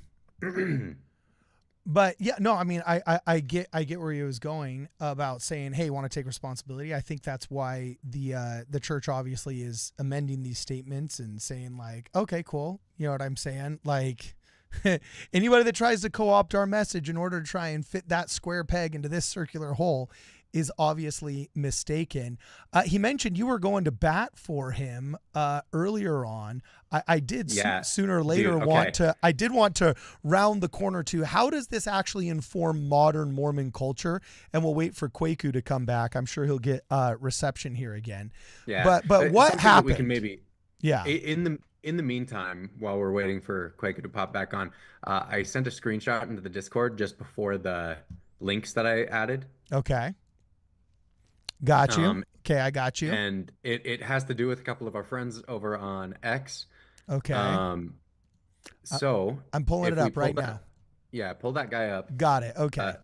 So this was just a fascinating interaction to see because this comes after I was kind of going to bat for Kwaku, being like, hey, yeah, I don't think that every DezNat is like dice rolling like lunatic, right? Yeah. But we're seeing a whole lot of like, I think there's a lot of racism that shows up in that hashtag associated with it. And as I was having that discussion with people, I started getting dogpiled by people telling me how dumb I was and how wrong I was for that, right? No. As I was trying to bring attention to that fact and also saying like, hey, I don't think everyone in this group or associated with it is that way. I think some people got into it because they were just excited about defending the church, but then they kind of got pulled into this group. Now, one guy who used to be in that associated with that group, but is now blocked by a lot of them, Lego Joseph Smith, posted this just the other day concerning a friend of ours, BLDS, Black Blessed LDS. He said, the second I convince Black Blessed LDS to get back on X, y'all start posting the cringiest stuff. Yeah. And then here's this response.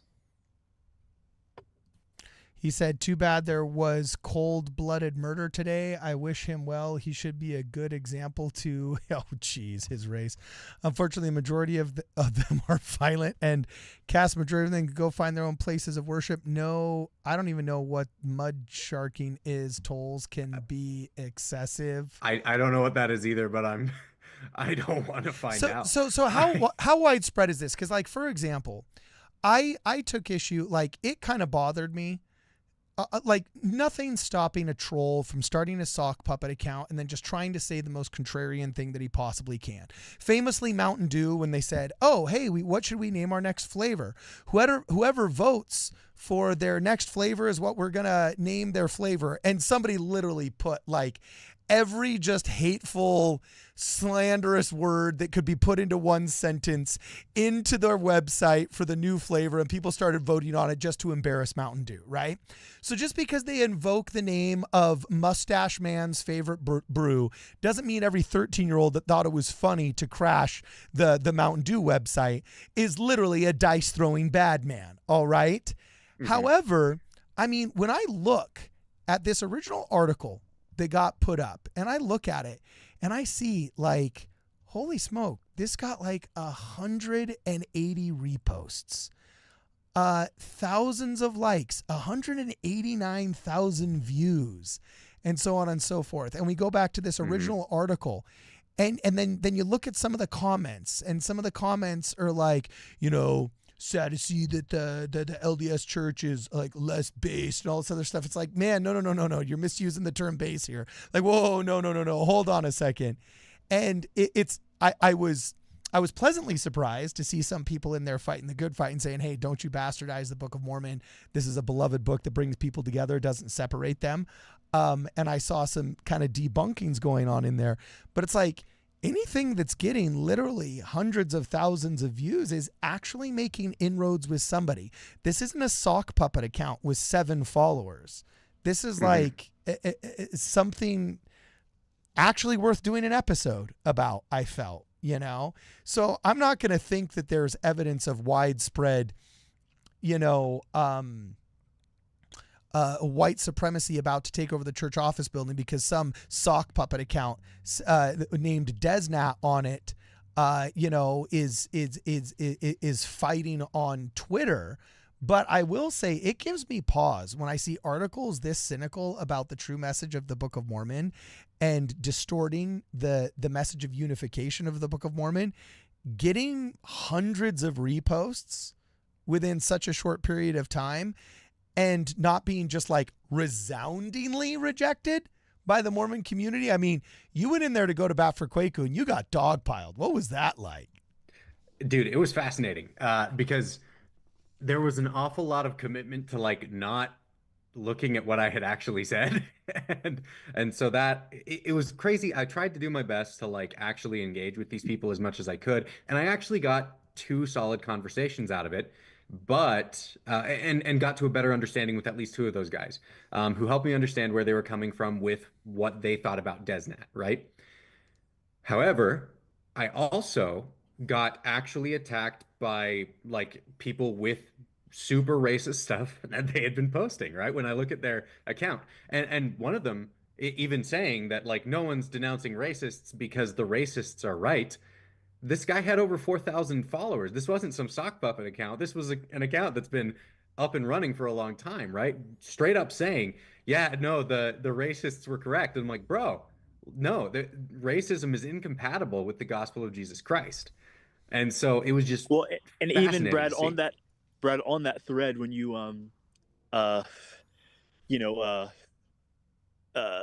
they made the repost and they were like, I challenge Kwaku to a triathlon or something like that. And the video they posted, the end, they took a clip from Ward Radio, but they made the end clip, they inserted like this, basically someone saying something in another language which sounds like the N-word a bunch, right? Yeah. So, and they quoted that with their denial that DezNat is racist. I know. The video. And that's what I pointed out to him at the very beginning. I was like, bro, did you not notice the end of this video? Like, come on. So it's a form of doublespeak, is what I've realized when I've dealt with a lot of these people. It's whenever they want to have this cover as, look, it's just that we're here to spread the message of Jesus Christ and that's it. Now, never mind the fact that like they use the R word slur a ton, which is like in the same time you're like, I get you want to Bible bash and you want to, you know, show that our theology is superior to Protestantism, but like in the same tweet where you're bearing testimony of Jesus Christ, you probably shouldn't be calling a pastor retarded, right? Like that's not language that's even somewhat becoming when you're bearing a testimony. I want to bring it back, but just for everybody. Just get, we No, should no. bring, Yeah, that one we can bring back, but just for everybody, Well, it's just bad. It's not becoming. But they'll say, look, we're just here to testify of the Lord and His teachings and His servants. And so the average person goes, oh, okay, yeah, I mean, there's nothing wrong with that. And then you pry and you say, okay, what do you think His servants believe about an integrated society? And they'll say, oh, I believe what Brigham taught. I believe that we should segregate it, and that blacks shouldn't have the priesthood. They're the seed of Cain. So it's you have to dig more, and when you do dig more, you realize that it's not just a couple of these people. It's I mean, there's a lot of these people that are working on radicalizing the young men of the church, and just even like not just young men. Some of these are like just or middle-aged dads, divorced kind of stuff where they were easy to rope in because they felt dejected. But you got to remember how this whole thing started. It's not like this just was a bunch of people that were like, you know what? Deseret Nation. We got Deseret First Credit Union in Utah. You know, we got Deseret Hills. We got Deseret. Let's make the Deseret Nation. Everyone who loves the Lord, this is our hashtag. That's kind of the story they pretend, right? DezNat started off as just this, and then a bunch of 4chan loonies decided to hijack it and make it their own. From the very get-go, DezNat was fascistic.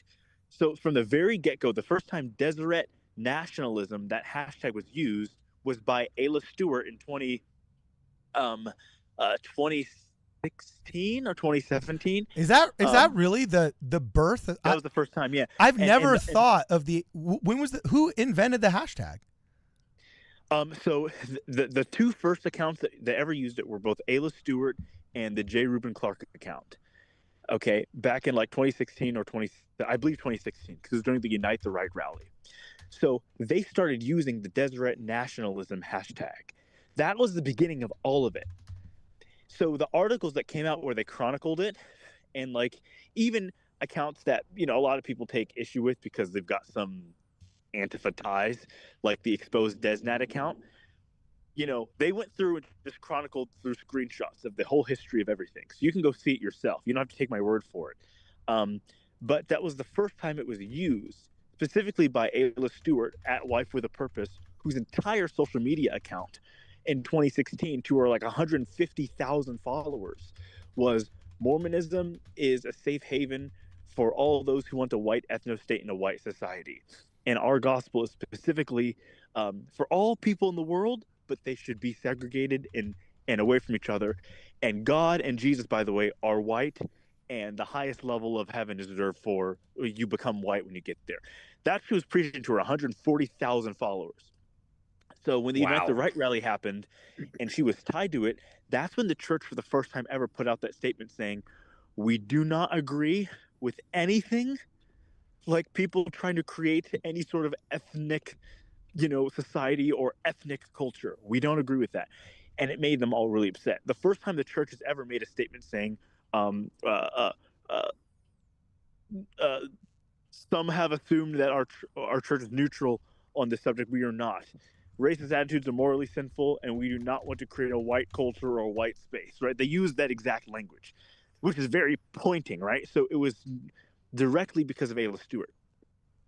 Now she was in these group chats and everything with this J. Reuben Clark account, who's really who and that guy turned out to be where she was just a blogger who caught on in the far right spaces.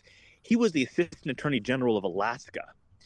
So when all of his DMs were leaked out and all of his messages and everything, we found out this guy was in a real position of political power that was involved in prosecuting people. You know, this guy was fully on the 1488 bandwagon, fully on the race mixing is bad. Certain people have lower IQs and are violent, and we need to segregate them from society. That was the whole thing. So he got fired from his position. But this really worried the church, because you're like, if we can't have, you know, high-ranking political officials involved in this stuff, and then say, oh, we're members of the church and we're representing the church's views, and they're putting out total just bigotry. So the very beginnings of DezNat was launched with fascist overtones. It never was a normal hashtag, and they do this dance and put on this costume whenever people ask and say, hey, what about why do you guys have this? Like, what are you doing here? And they'll say it's just people who want to follow the gospel, and that's it. And then you pull back the layer and ask them specific pointed questions, and they'll tell you, we do believe in these bizarre tenets that DezNat's put out. And you can tell when you interact with them. They're like, when Jim Bennett said they're like bees, Brad, they just kind of swarm, and they just swarm with like a bunch of racist memes. Like that's really what it's about. But even if you're someone who is doubtful about how many there are, because like I said, I've dealt with these people for a while. I've seen the group chats on Instagram, the Discord, the Twitter. There's a lot more of them than people want to believe. But even if you think, oh, well, I don't think there's as many as Kwaku says, think about it this way. Anti-Mormons love it. People who eat, sleep, and breathe the destruction of our church would love nothing more than our church to be represented on the #4 app in the world by Nazis and fascists, because it can confirm everything they've been putting out on their podcast that says the underbelly of Mormonism is evil fascism.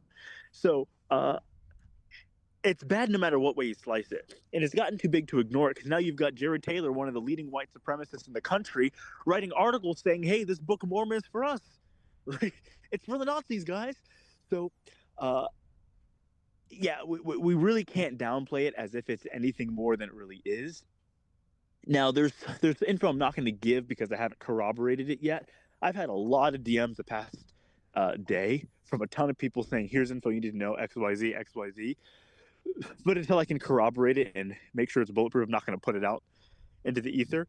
But just about everybody you interact with who use the DezNat hashtag, who say, no, all we're about is the gospel, you need to follow up specific questions with them, and you will figure out that the overwhelming majority actually are leaning into this fascism. But they're pushing the Overton window to pretend like it's normal, so they don't have to lead with it. So anyway, there's some context for you. Yeah, no, I think that's good. But one thing that I want to start bringing up that I think is important to bring up and focus on with this. After my conversation with all of those people in the DezNat group yesterday, it's clear to me that there is a diversity of thought within that DezNat group.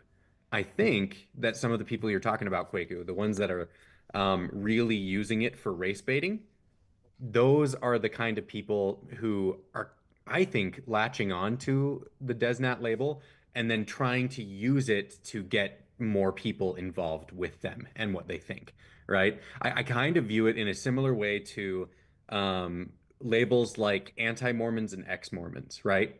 It benefits antis when everyone thinks every ex-Mo is an anti, right? They want that. And I think it benefits the really like hyper race focused people when they think every DezNat is hyper race focused. I think that ultimately it kind of drags people closer to that side of the conversation that they should be staying away from. So I understand part of where you're coming from because you've dealt with people who are using that hashtag for horrid things. But I think that it's probably better for us to focus less on defining which label is useful and more on here's the doctrines that we need to focus on. Let's lay down these labels. Elder Holland has asked us to do this anyway, right?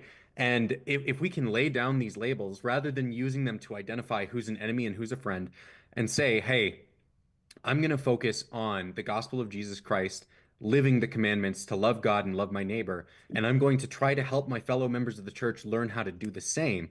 I think that'll get us away from having this all manner of ites that I feel like is popping up as people are like, yeah, I'm a DezNat, yeah, I'm a progmo, right? Like along these political lines, honestly, I feel like is where things are getting drawn. If we put the gospel first and foremost, I think it's going to get rid of these other ideologies underneath it.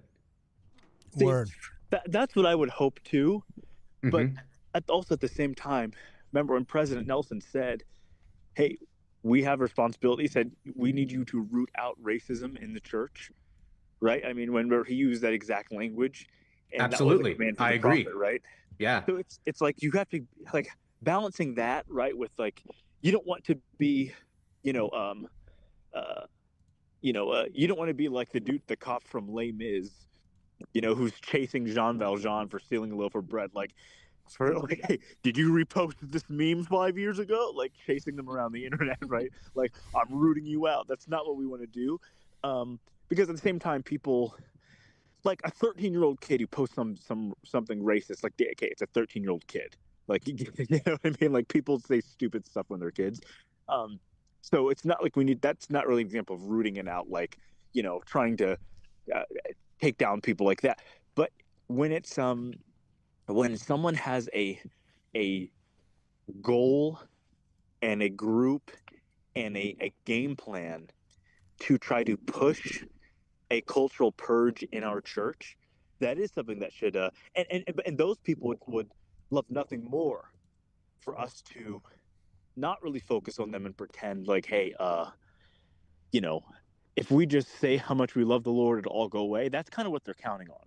So it's kind of like a way of we have to figure out a So way that we and don't that's not remove what I'm away. trying to push for either, No, right? I don't think it is. No. Yeah. I don't think it is. I'm just saying, like, we have to figure out a way. I don't know if anyone's even come up with a way. I don't exactly know how. Well, actually, we I think kind of probably experts we would know. I was just gonna say I'm focusing on the word where you say cultural purge. I just think we actually kind of do need a cultural purge in our church, and we kind of have one already, but it's the temple recommend questions that ideally we would all strive for, which would ironically purge out the cultural supremacist cultures that exist, because whether it's Ibram X. Kendi and the book club over the Kennedy Center and the woke professor trying to teach his young impressionable students, oh, go find examples of negative whiteness and just like doing that toxic thing, or whether it's homeboy here, Jared Taylor, trying to say, look, has anybody ever talked about the crime, stats in that neighborhood? Wink, wink, nod, nod. You should go looking for those kind of stats in the demographics of the school board that your children are going to be in if you want them to be safe and involved in law and order, or whatever the insinuation is, by focusing on the doctrine of Christ and frankly aspiring towards having, all of us be able to answer yes to those temple recommend questions. You know what I'm saying? You by nature would have to either neutralize or divest completely from whatever these culturally separatist and culturally dominant views are. So it's kind of like by aspiring towards the gospel, you culturally purge those that would want a false idol of different cultural worship. Does that make sense? I see what you're saying, but that's kind of what we've been doing, and it hasn't worked, right? So we've been obviously the temple recommend interviews. You don't want to have like they're normal questions because they're normal. Like it's normal. Are you honest in your fellow dealings with your man? Do you believe Jesus Christ is the Son of God? This is normal stuff. Now but we're now in the part of society where words all mean different things, right? So when a normal person says, I believe the gospel is preached to all nations, kindreds, tongues, and people, we hear that as normal. Everyone gets to learn about the Lord and to draw closer to him, and the light of Christ can improve everybody's life. Normal. But when the DezNats hear that, they hear all nations separate, kingdoms separate, tongues and people separate, should individually have it without ever crossing into other people, right? Yeah. So they can agree to the same words and mean completely different things. And that was the Germans' playbook, right? It was literally like latching onto the language and giving one speech, and half of the audience hears something totally different than the other half. And Kwaku, I actually want to point this out. that I think that's part of the problem. That's part of why we're seeing this rise in racism, is because so much stuff has been called racist recently that now it's hard to point out real racism when it comes along, right? You have so many instances of just everything being labeled racist that now, if you actually do see something racist and someone gets told, hey, that's racist, they are way more likely to just shrug it off and be like, oh yeah, people call everything racist, right? And maybe they've been told that normal things are totally racist when really they weren't. And so people are desensitized to being able to recognize when they're starting to participate in more racist things. If you think So about yeah, it, I honestly think the Overton window obviously has been pushed, and sort of the BuzzFeed liberalism of the 2010s did push people, um, did make people roll their eyes when anyone said, "Hey, this is racist." But also at the same time, we can't treat society like toddlers, right? So when Yeah. you have people throwing swastikas and saying, actually, the stuff DezNat saying, Yeah. reasonable people know, okay, this is wrong, right? And so, um, Yeah, and like I saw legitimately racist accounts in the dog pile on me just from the other day, right? Like oh, yeah, right. it's out there. Just because the word has been abused in a way that it's harder to recognize than ever does not mean that it's no longer there, if you right? think And about that's it, the thing. oh, Go ahead. sorry, man, I tried to Well, it's time like when you're. just because Brett Kavanaugh may not have actually done it, and that could have been a witch trial, doesn't mean Epstein didn't do it, right? And Yeah. it's like the same logic of like, well, in fourth grade, I wore a pilgrim hat for Halloween, and someone called me racist. Racism's not real. Hey, the guy you're in a group chat with just said we should kill all the Vietnamese people. Like, hey, actually, I'm sorry about your pilgrim hat trauma in the fourth grade, but Uh-huh. your friend is a lunatic, right? So we can't. And I also do think that's also what some of these fascists are relying upon. They're relying upon the fatigue of um, of intense cultural conversation to allow us to give them a pass. So it, uh, it just takes people using their brains, right? But ultimately, it's we're if we're members of the church, we believe in this restored gospel. We do have a duty, and one of the most specific duties that Joseph Smith gave to the world was that this was the first time the gospel was like for the whole world. When Joseph Smith ushered in the restoration. I mean, it was the first time we were hearing language like the first in the D&C, the first chapter of D&C, right? All those in the north, the south, the east, and the west, and the islands of the sea listen together. That's language that was never used before in Christianity, right? So we have a specific mandate in Mormonism to counter this kind of stuff, um, but they want to hijack it. And you should, oh crap. You guys both know who I'm going to reference, the screenshots I sent you of, I don't know if he wants his name on this yet, but the screenshots I sent you of our one friend who's been on the show who was in that big Discord with a bunch of evangelical white nationalists, and they were saying that if they had a chance to convert all of the members of the church or pew pew them, they would pew pew them. Remember that, Carter? Whoa, I don't, man. That sounds intense. I got some serious chemo brain right now kicking in, but Oh yeah, okay. it was only like 2 weeks ago I sent it, so just go back and look at it. But like the thing about like uh the American white nationalism always ends up in this weird like smorgasbord of German 1940s German aesthetic and like Confederate revivalism. And I hate to break it to you, they don't like Mormons. So even like if DezNat wins their way, and they were like, now our church is completely white, everybody. You know who's still coming to burn down that temple? Billy Joe and his Confederate flag and with his shotguns. No Yeah. matter what, they will never be on your team. So it's almost like this self-delusion when all you have to do is really just spit out your pride, stop worshiping your skin color, and realize everyone's just a person, and these are all fake labels, created by the world anyway, that don't really matter.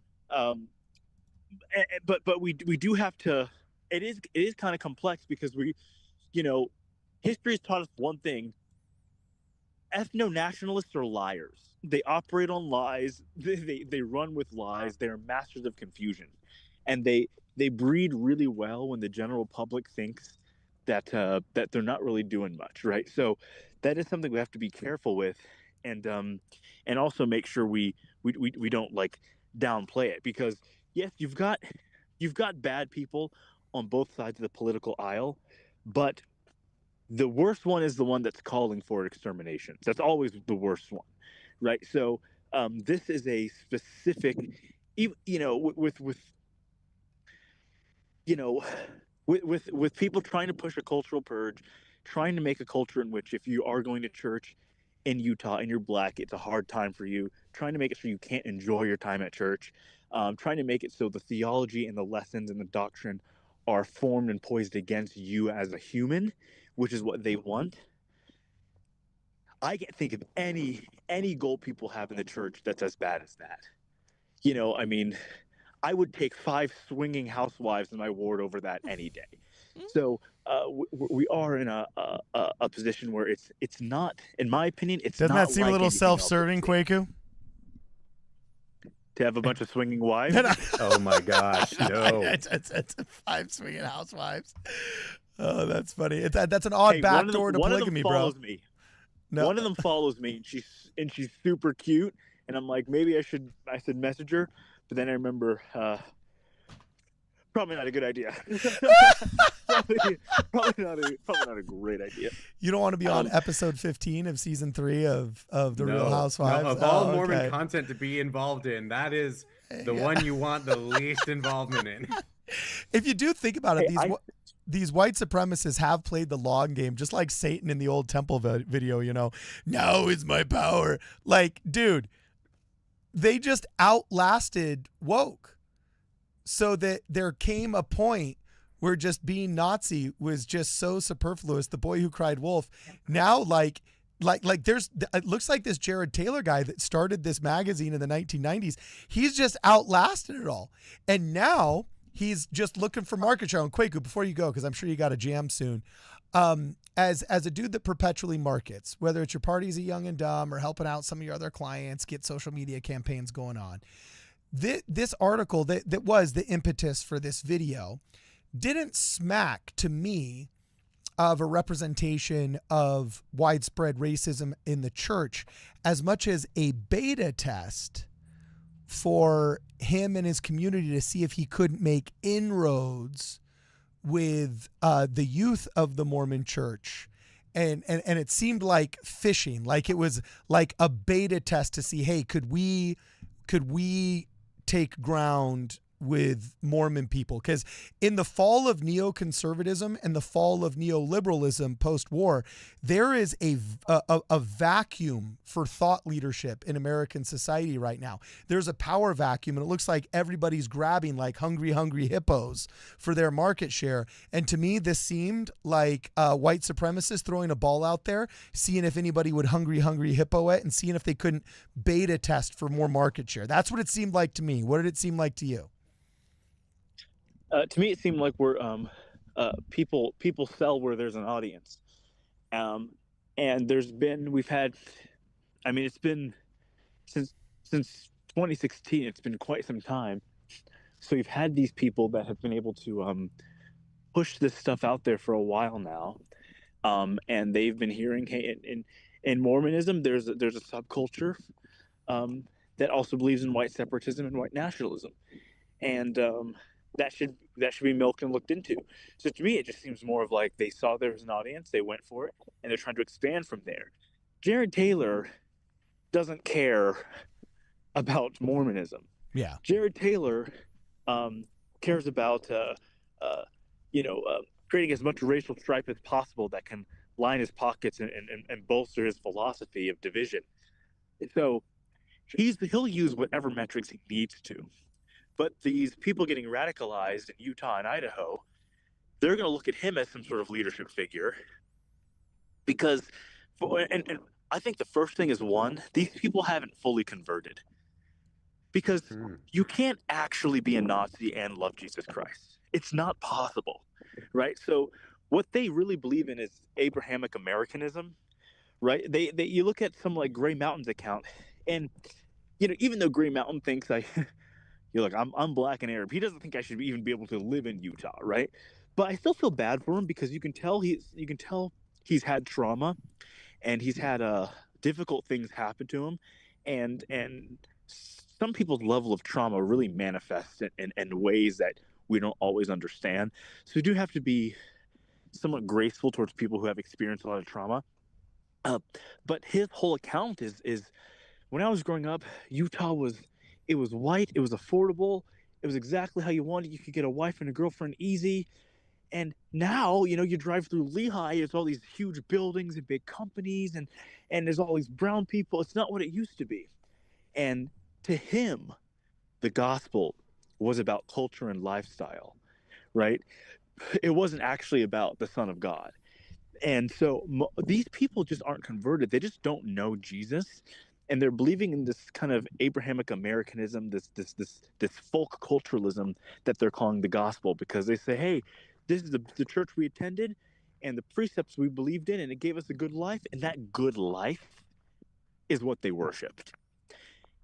But there is nowhere in Scripture that says when you're a disciple, everything's just nice and peaches and cream.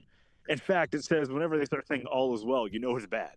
You know what I mean? So like these people ultimately don't really follow the Lord. They have this new thing that they're doing, and that's the ultimate problem. So first, it is about actual conversion, but can you convert people that are hell-bent on not being converted, right? You look at like Adam Green. He's another guy who's becoming really big in the kind of the alt-right white supremacy sphere online. Adam Green is having tremendous success on Rumble, even on mainstream YouTube podcasts now, getting interviewed by like Myth Vision and stuff. He's a guy who makes his whole boy, I gotta be careful how I even phrase this. And sometimes you're trying to recollect a sentence, and there's so much insanity in that sentence, you don't even know if you can report on that sentence on YouTube without them being like, hey, I don't know about this one. It's one of those. Okay. So Adam Green believes that Christianity is a Jewish psyop. What? For a minute, okay? So, yeah, so he believes Judaism and Jewish people are bad. And since Christianity stems from Judaism, he believes it's actually a tool of Judaism, as the Jewish people are, according to him, using the New World Order to manipulate and destroy all of us. And so, yeah. So that actually is getting thousands of views. Some of his videos have millions of views on YouTube, on Rumble, and different podcasting sites. He's becoming a big spokesman in this movement too, which has led to this pagan revivalism that we're seeing, right? The pagan revivalism, because Christianity it's a Jewish and a brown man's religion. Those are Arabs and Jewish people. We whites have our gods. They use the hashtag the old gods. That's their whole thing, right? So even that's now becoming like a mainstream talking point. So it is kind of like a scary thing where we're not dealing with this. Isn't like because I dealt with the Calvin Burke stuff. I dealt with Jacqueline Taylor and Calvin Burke and all these people, and I know their tactics. This is something different. Those people who the kind of really the fake left, which are just the whiny suburban kids who never had enough attention, so they're lashing out in their college years. Those people who came after me hardcore when we were doing This Is the Show and stuff. Those people they're whiners. They're whiners, and they're spoiled brats that got everything they wanted growing up, and they wanted to find a way to be different. So they decided to jump onto existing civil rights and progressive movements to try to co-opt them so they could line their pockets and become a hero, and they all ended up as being exposed as massive frauds in court. This is a different thing.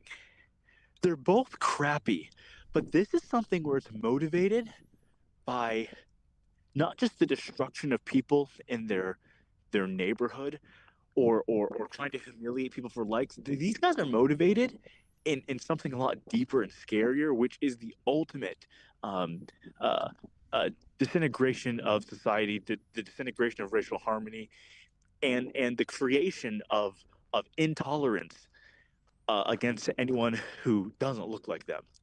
Mhm. And I feel like some of this is fueled by them feeling like people have been intolerant towards them, right? And so it's like this eye for an eye sort of situation that I think is yeah, ultimately so bad. yeah. Well, because it's like, yeah, you're a high school bully. You can hate your high school bully, but if your high school bully was Guatemalan, then you think is now I must bomb Guatemala. That's insanity. You know what I Yep, mean? Go confront the guy absolutely. who bullied you, right? But here's where, and here's my plea. Well, I guess more so my warning to people who are in this group.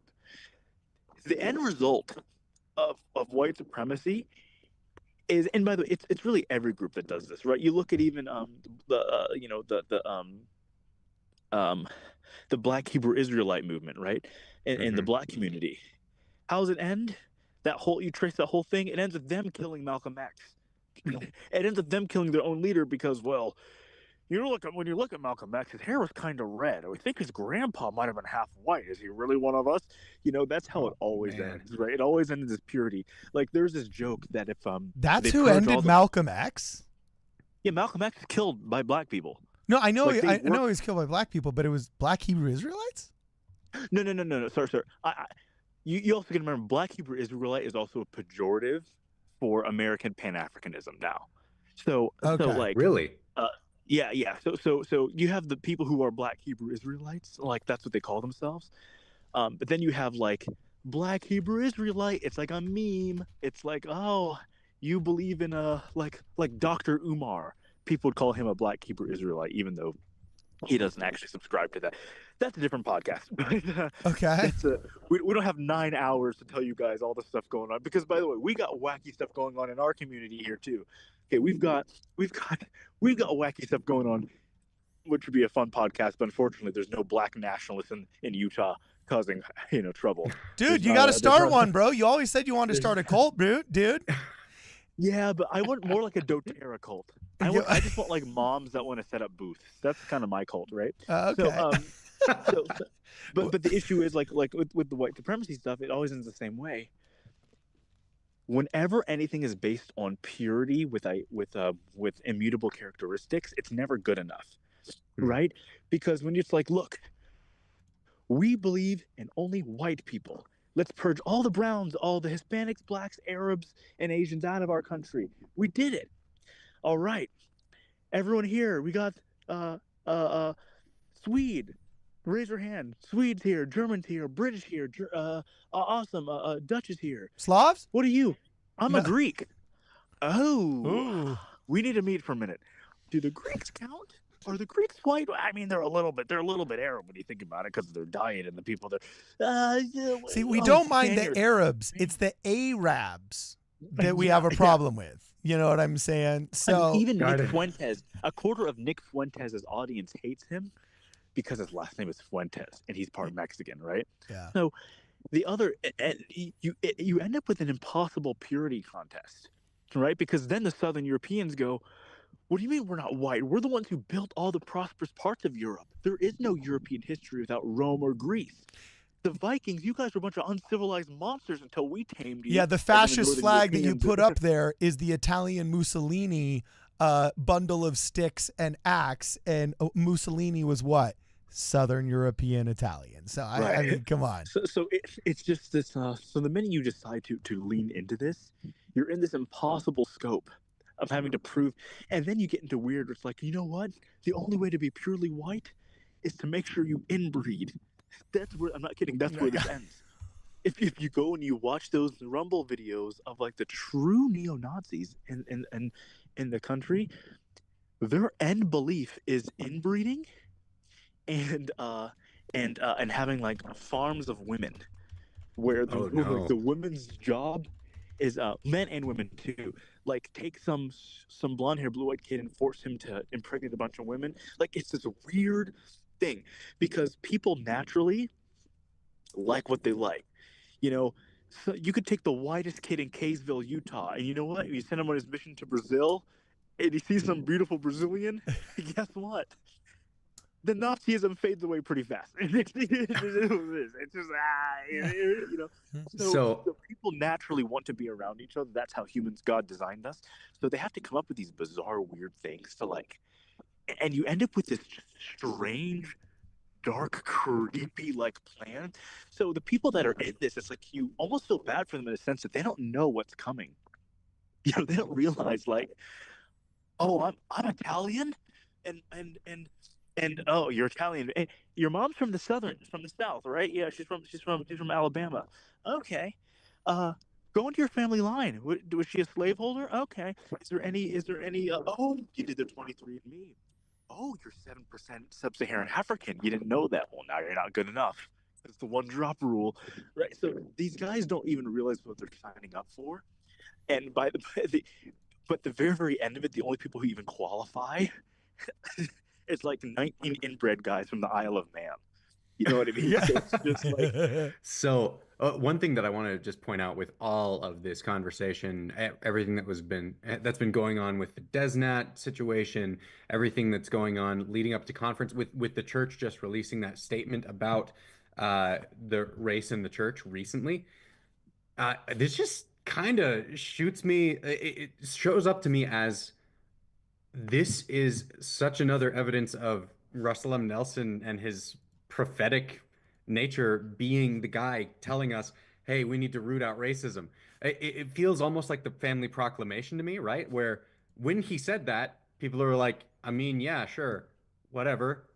And now it's like, oh, this is becoming incredibly relevant really quickly, you know? And it's like, hey, that seems pretty inspired to me. Good point, Brad.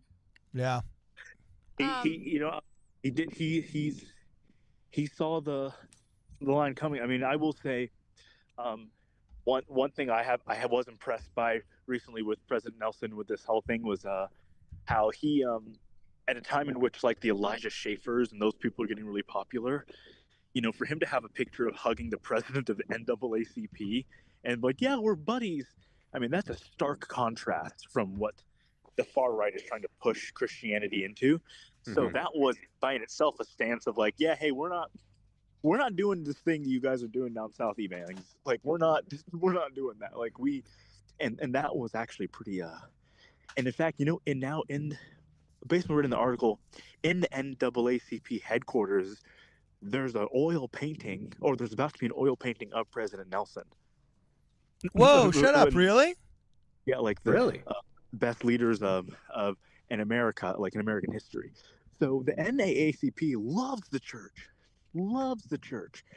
you know. And then it's like you look at President Nelson's birthday celebration, he's got Gladys Knight singing and stuff. It's like old black people love Russell M. Nelson when they figure out who he is. You know what I mean? So it's like this.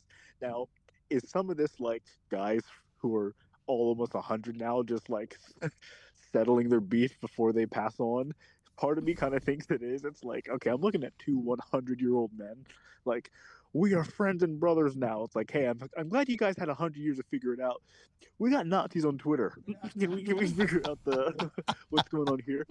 There is kind of that like it is like a beautiful thing to see, like people coming together right before they go back to meet the Heavenly Father. But unfortunately, we're just in a we're in a weird space.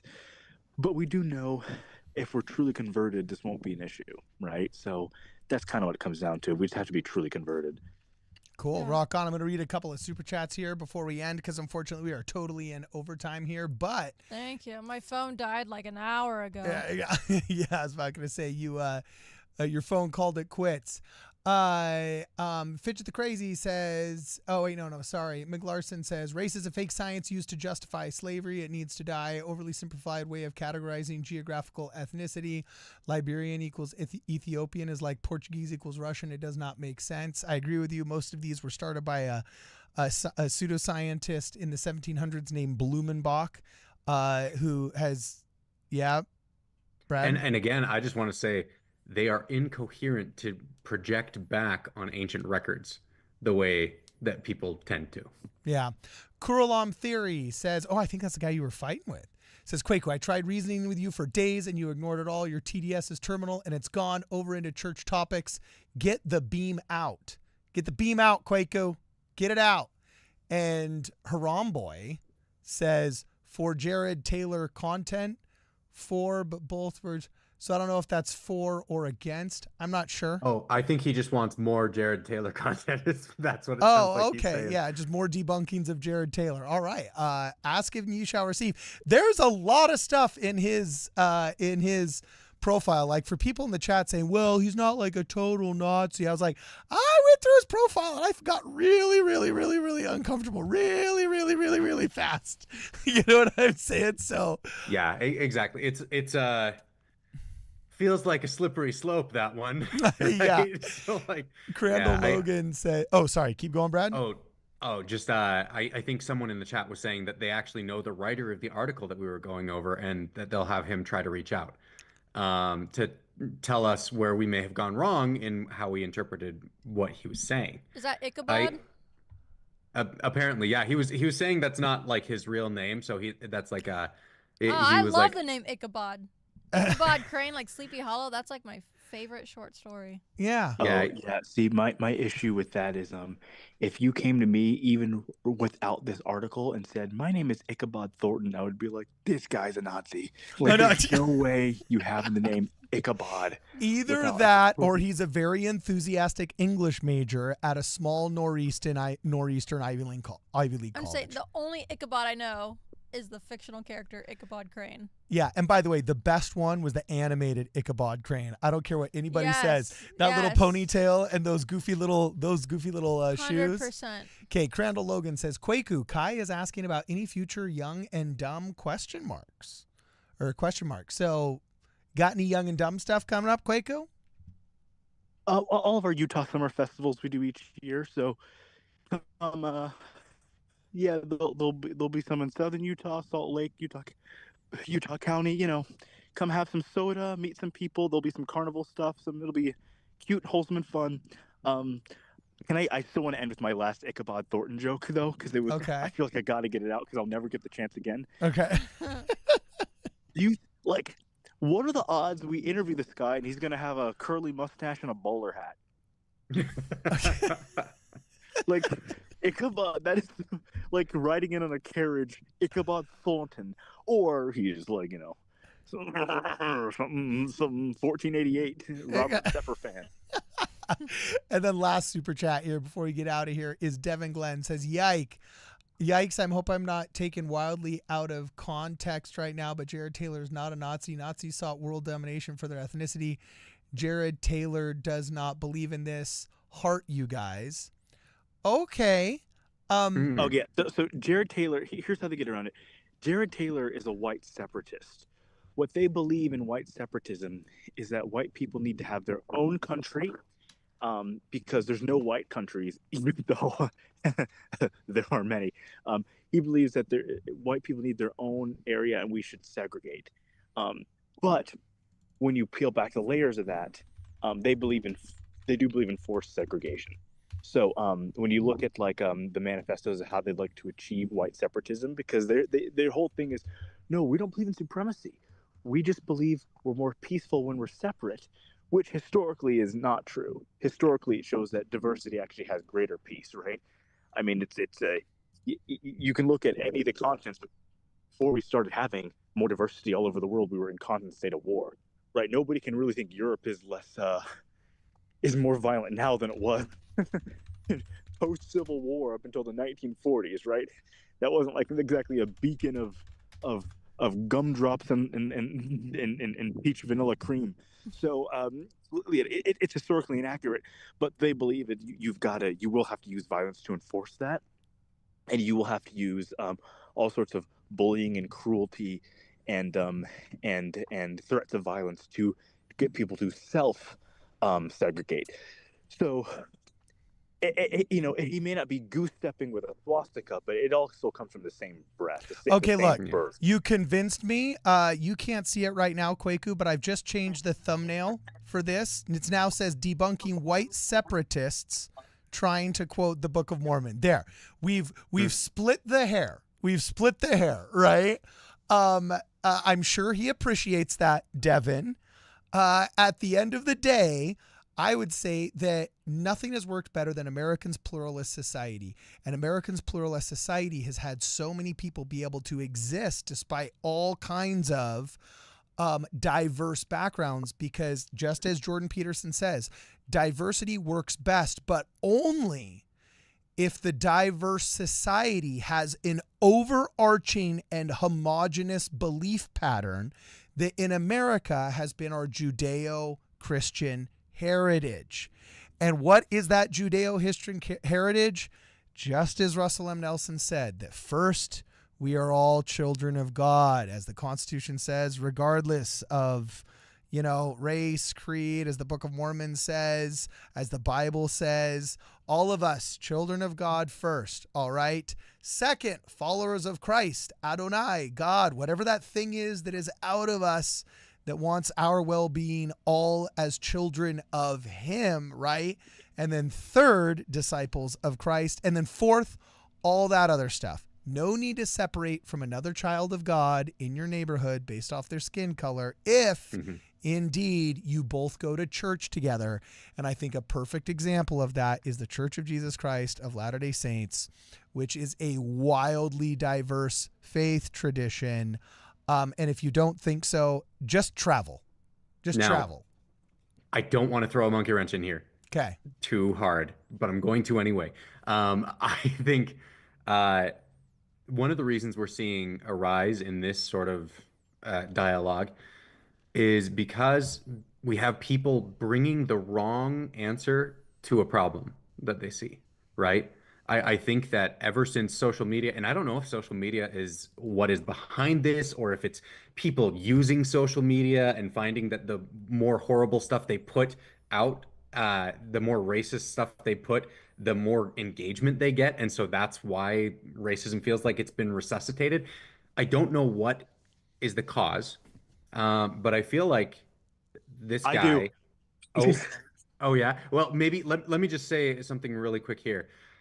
I feel like there are people who are feeling like they're deeply unfairly untreated within every race, and that they're feeling like if they are a victim, then they have this reason that they can now they have justification in taking it out against other people, right? And this victim mentality is something that we need to avoid, no matter who we are, no matter what color we are. I think it's part of what Second Nephi 2 is talking about, is avoiding becoming objects to be acted upon. I think when we put ourselves in a victim situation and we say, oh, well, it's all that person's fault or this other group's fault, we end up being acted upon. We fall out of what God wants us to be, which is agents to act for ourselves.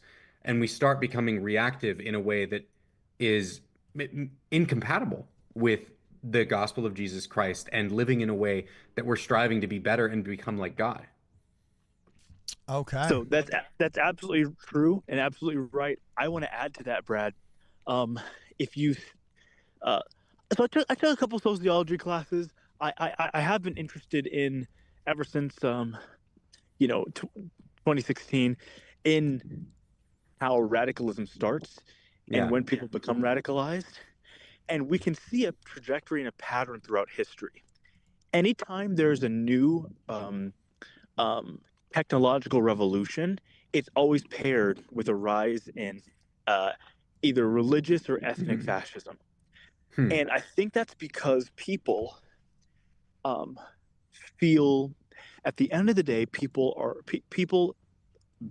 most people battle a form of crippling insecurity.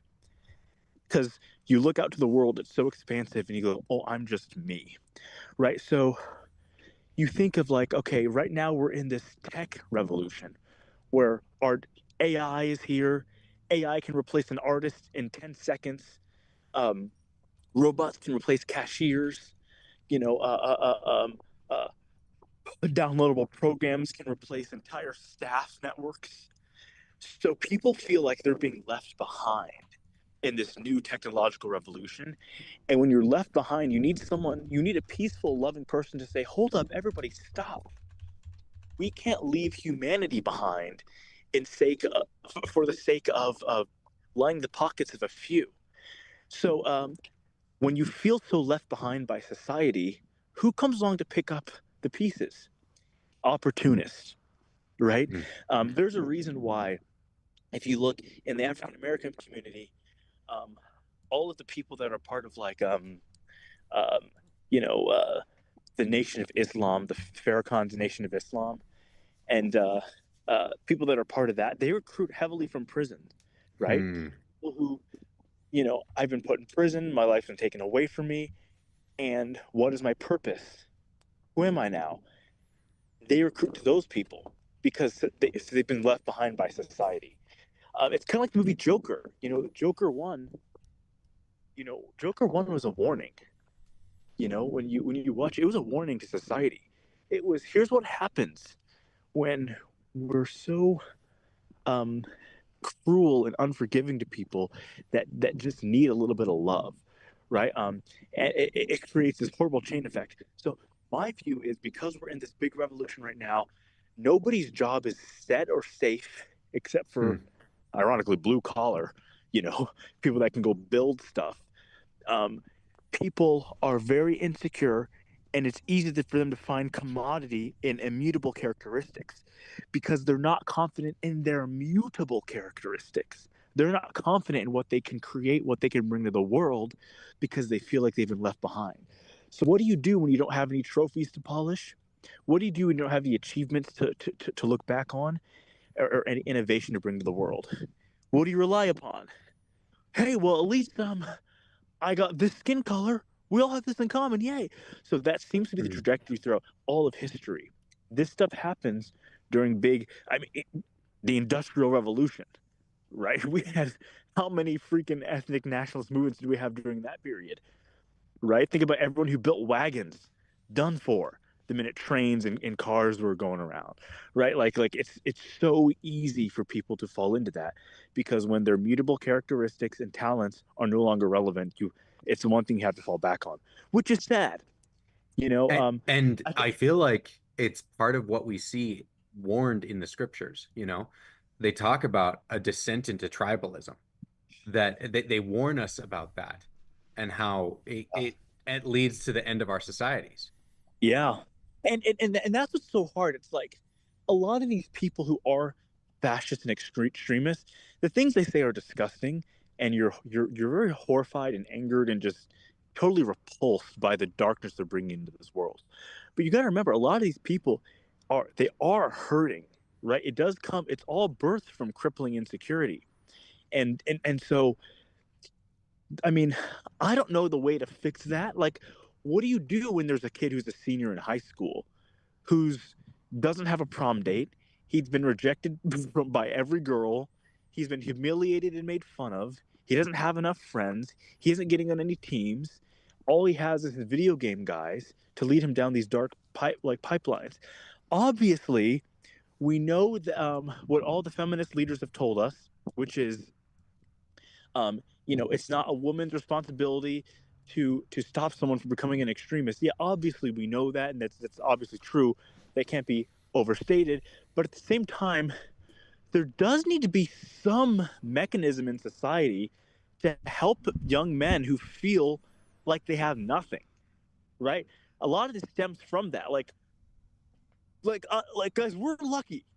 You know what I mean? Like Brad married a hot woman he met in theater. Okay, like yeah, Brad, you got to pick a hot girl from theater. Lucky, most of the dudes weren't interested in women.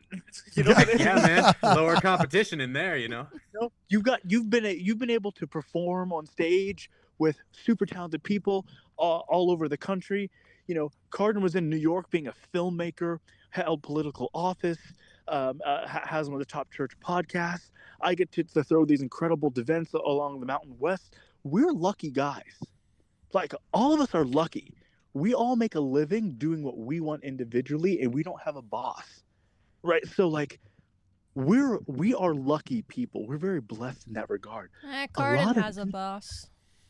Oh, that's the Jared Taylor head on a stick people talking. There we go. So anyway, it's just like a lot of people don't have that fallback. So we do have to, you know, even while we simultaneously have the how do we root out racism and take down Nazis, we do also have to have that conversation of what do we do about these young men? Because it's like you can't just, if your only tool is a hammer, every problem looks like a nail, right? So there does need to be something to help these young men. A lot of them are white. That's reality. But people need safety. People need to know that they matter. And so you got to magnify your calling, man. You got to magnify your calling. You got to reach out to these people. You can't wait until it's too late. It's one of the reasons why I lamented it's why I lamented the loss of the Boy Scouts, because not only did we then lose out on all of the positive male role models that young men had access to, but also we lost the place that many of the rough and tumble and more masculine men had in our church. Because previously, a lot of the guys that may not be a good fit for ward clerk, because they're not just going to sit around in a church foyer trying to organize the bishop's schedule and count tithing. Maybe the guys that aren't well suited to boo-hoo, listen to other people's problems and be bishop or whatever, they might have been very well suited for Boy Scouts leadership. They can go out and they can run the boats, they can do the wakeboarding, they can do the motocross, they can do the rappelling, and they were really enthusiastic about it, and that was their aptitude. We now stripped them of a place in our society. So now you have more than ever young men and young women who feel vulnerable, but especially the young men with less access to positive male role models that may be like them, and a detachment of the elders of our church from the young people that they could be positively influencing. And one of the only things that actually heals trauma is having children. If you ever read that book, The Body Keeps the Count or something like that, it talks about how one of the most positive ways of healing trauma is having children. I think it's because also something shifts in us when we're trying to teach a young person how to navigate the world in a good way. And we've kind of lost a lot of that in our church by divesting from many of these programs, whether it's home teaching or whether it's the Boy Scouts, that really helped us do that. So yeah, it goes back in that bin of personal responsibility. But I believe in the futility of global thinking. You got to start out locally, which means, do your best with your young men in your ward. Try and magnify your calling so you can serve as many people as possible and get as interested as you can in the finest aspects of their personal lives. And that's I guess that's the starting place. Brad, I can see you want to say something.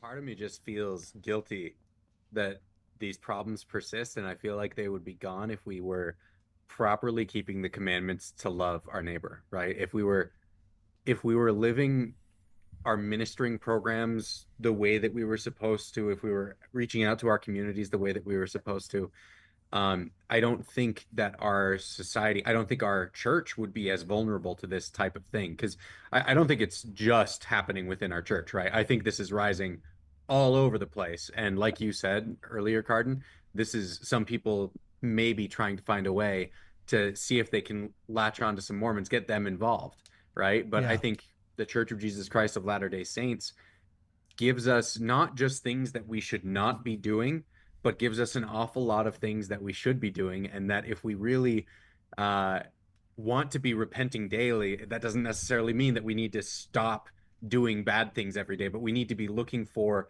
all of the good things that we should be doing moving forward. So last super chat here, and then unfortunately we got to go. This one is for Kwaku by Elder E. He says, so random, Kwaku, would you rather go on InfoWars or Joe Rogan or whatever podcast? If you could choose a podcast, Kwaku, would you rather go and hobnob with your boy Alex Jones? Would you rather go on Joe Rogan? Would you like to grace the presence of one David Icke? Where would you like to end up, my man? Oh, did we lose him or did he not unmute himself? No, with Alex Jones, am I allowed to do ketamine first? I'm kidding. I would probably say Joe Rogan just because I feel like You go in there with an energy drink, you just chill and you talk for 3 hours. Uh-huh. Alex Jones, I don't know if I'd be able to keep up with just how high energy he is. And like he jumps from topic to topic. The Whatever podcast, that show is just full on misogyny. I mean, the whole point of that show is to radicalize men to hate women, right? So I'm not really or maybe it's just a very righteous counterbalance to the negative influences of feminism and the corrosive effects of female dominance in modern society. Did you just call the Whatever podcast righteous? I'm sorry. Did I mean to say perfect? I'm sorry. No, I'm just kidding.